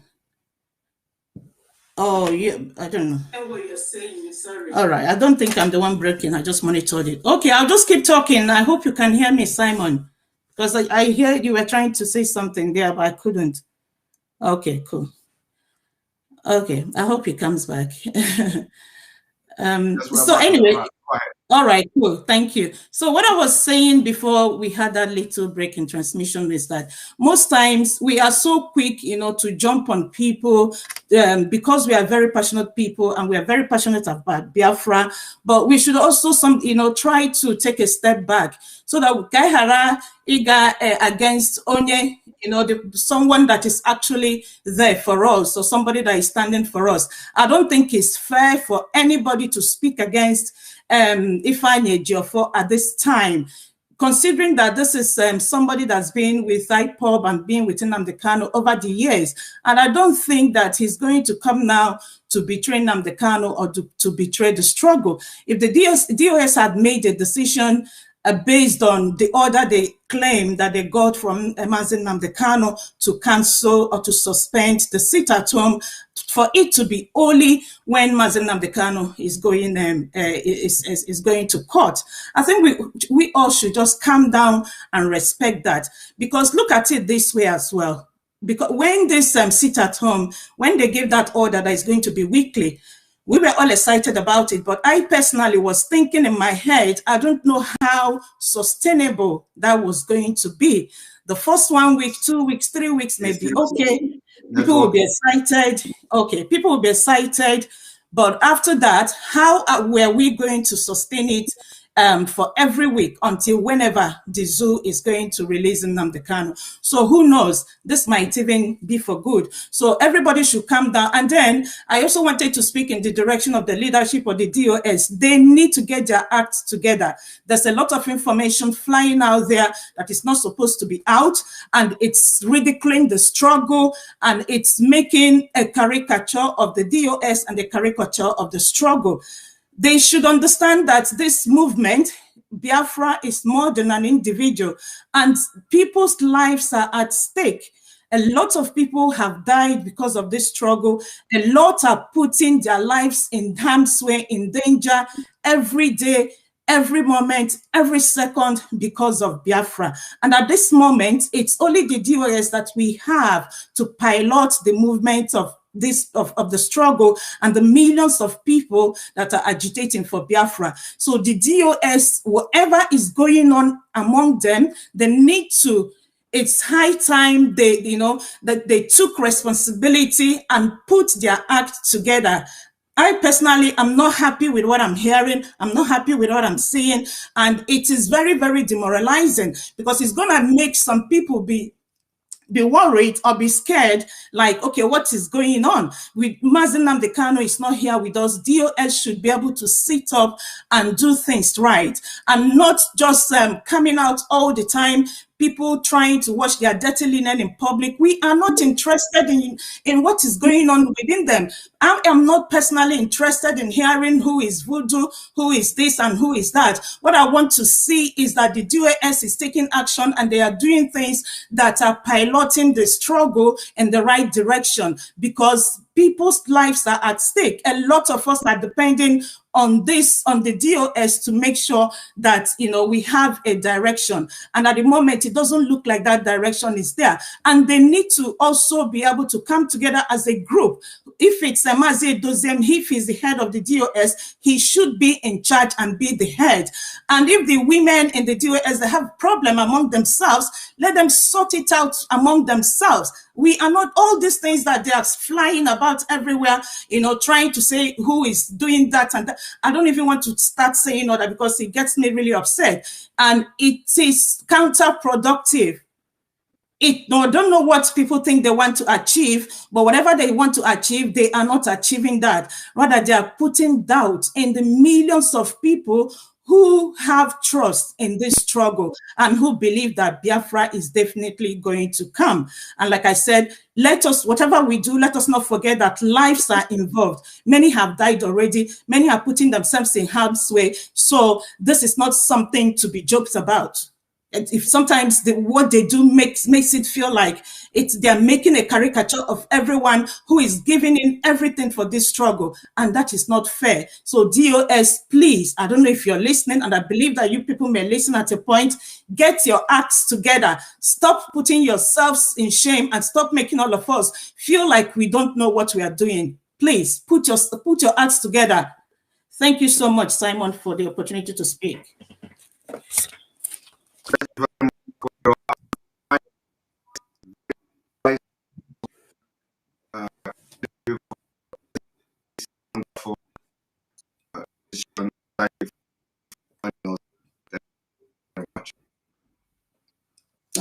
We have you know, problem with this our gadgets. Problem with but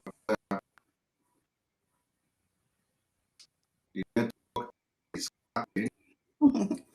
Somebody was asking me something. I don't know. No, I don't go to one man anymore. I don't know who that was. Okay, I'm stuck on screen. I think Simon, you've got some problem with your network.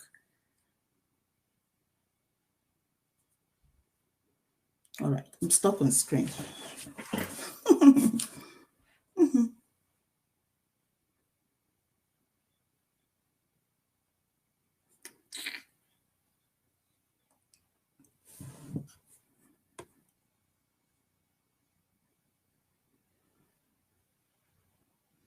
All right. I didn't know I was saying something and the network was very bad. So thank you for joining us today. Okay, Simon, thank you so much. All right. So thank you all. You know, we have spent almost 3.5 hours on this program, and I know that a lot of people want to talk. So Jakarta, where are you? So that I don't see Jakarta again. Onyawana Jakarta, I can't see you again. Now, Chukuma, welcome to the program. Yeah, bless you, Master Simon. Welcome to the program. And Ice, thank you very much for your super chat. We appreciate you. All right, go ahead. Yeah, so Master, what I want to say here is that what the lady said is just her own emotional way of expressing herself.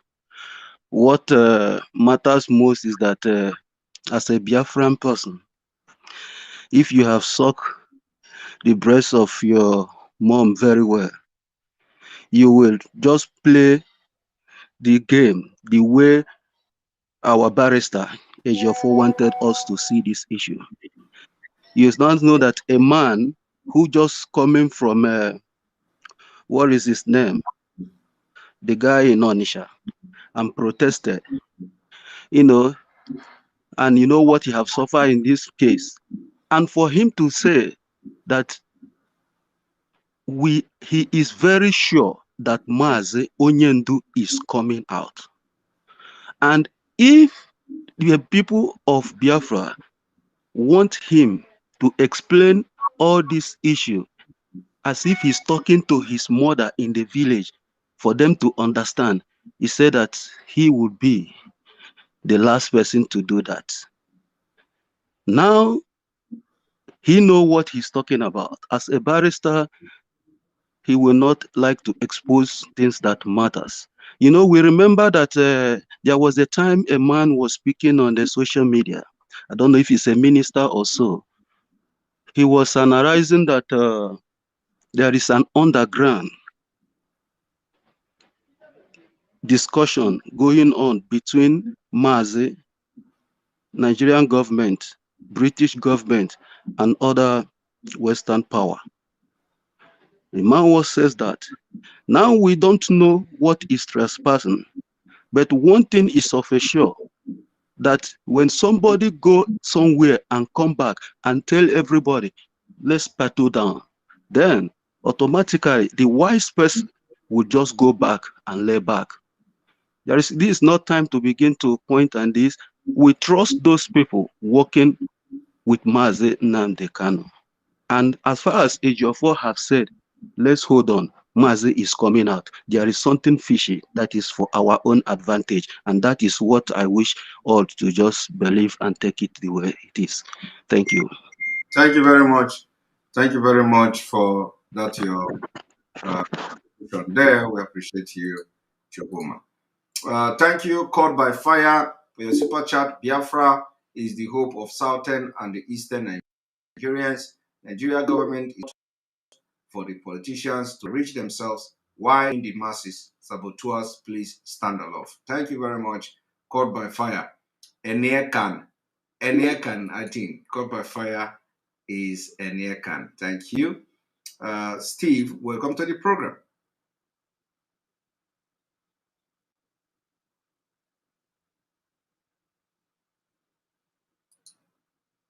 All right, we cannot hear you. And on this note, this is already 3.5 hours, and I'm going to end this program.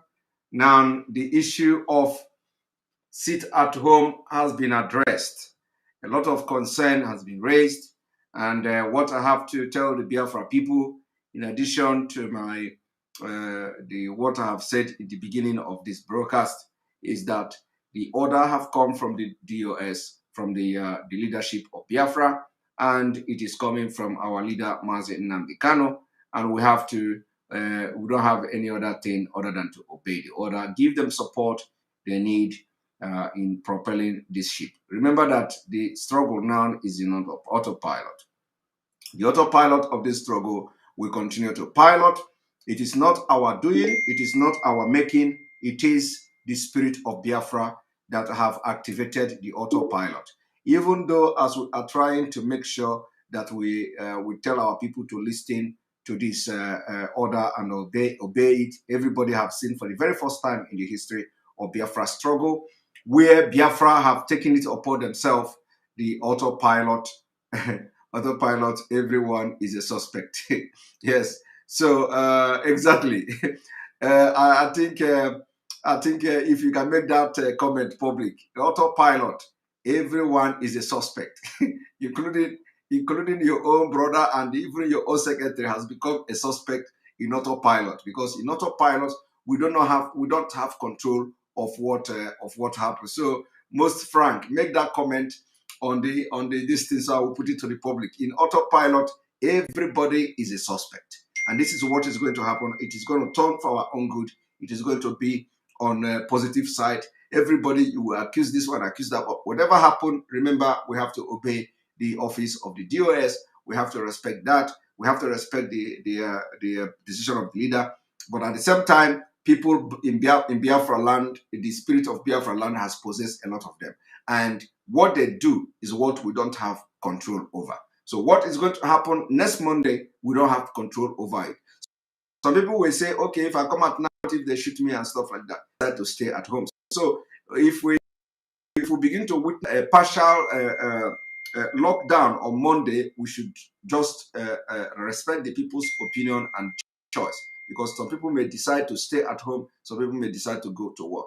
Just make sure that we watch our environment, be observant, watch our brothers and sisters, be our brother's keeper, and make sure nobody is attacked. And if you see anybody attacking anybody, go for help. Make sure you help in any way you can.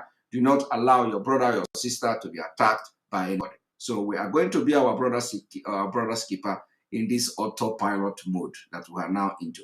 So I for those of you who may have other questions to ask, and some of the things that bothers you that you want to ask, join our tomorrow program, where we are going to have another question and answer session where we are going to address this issue.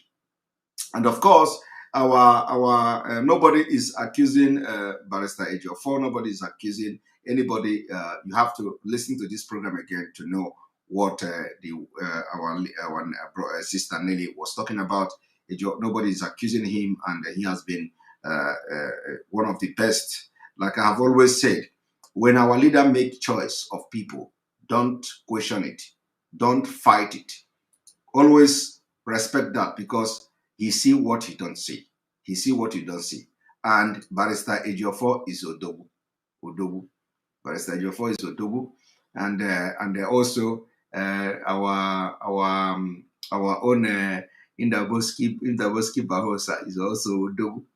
So we know that everything will work out for good for Biafra people. So thank you, Ice, again for your super chat. We appreciate you. Tomorrow we may have our worship. We are going to have our worship this thing tomorrow, our prayer session. So don't miss it. Don't miss it. It's going to be live and direct on Enter Biafra Channel 1. Remember that our app, our live broadcasting app is coming. It is going to be online. It is going to be live. It is going to be downloadable in 2 weeks' time. In 2 weeks' time, our live broadcasting app will be ready for Enter Biafra.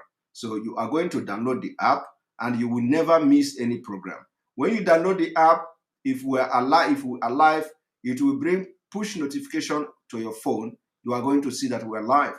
If we post video, it is going to have a push notification to your phone that we have posted new video. If we make any kind of a blog, it is going to also give you a push notification on your phone that we have posted a news. So you go. So we want to keep you. We want to keep you updated 24 hours. Now it is not possible. So the more you try to stop us, the more innovative we become, and it will push us to go into innovation. And that is what is happening now, because Facebook, now we are not broadcasting live in Facebook because of this coming in and going out every time. They banned this, they banned us, so we are not going to Facebook. And the app is going to have everything. I posted the screenshot of what the app look like. It's going to have everything you can think of. So we are ready to go. It's going to have you're going to have chat. You can log in with most of your social media this thing, and so it is going to be very good. And YouTube is very perfect tonight.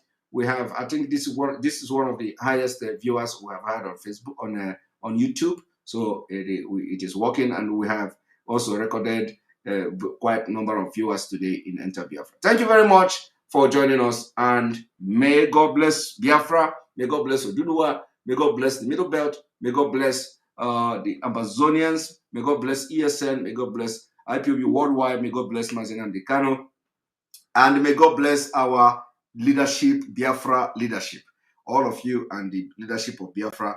May God bless all of you, so that you will have the good oil in your head to make good decisions for the best interest of the struggle and for the best interest of Biafra.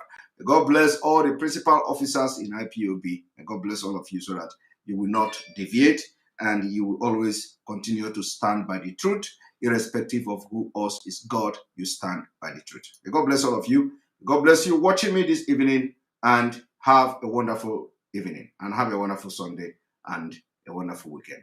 Good night.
Justice is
Attention, attention.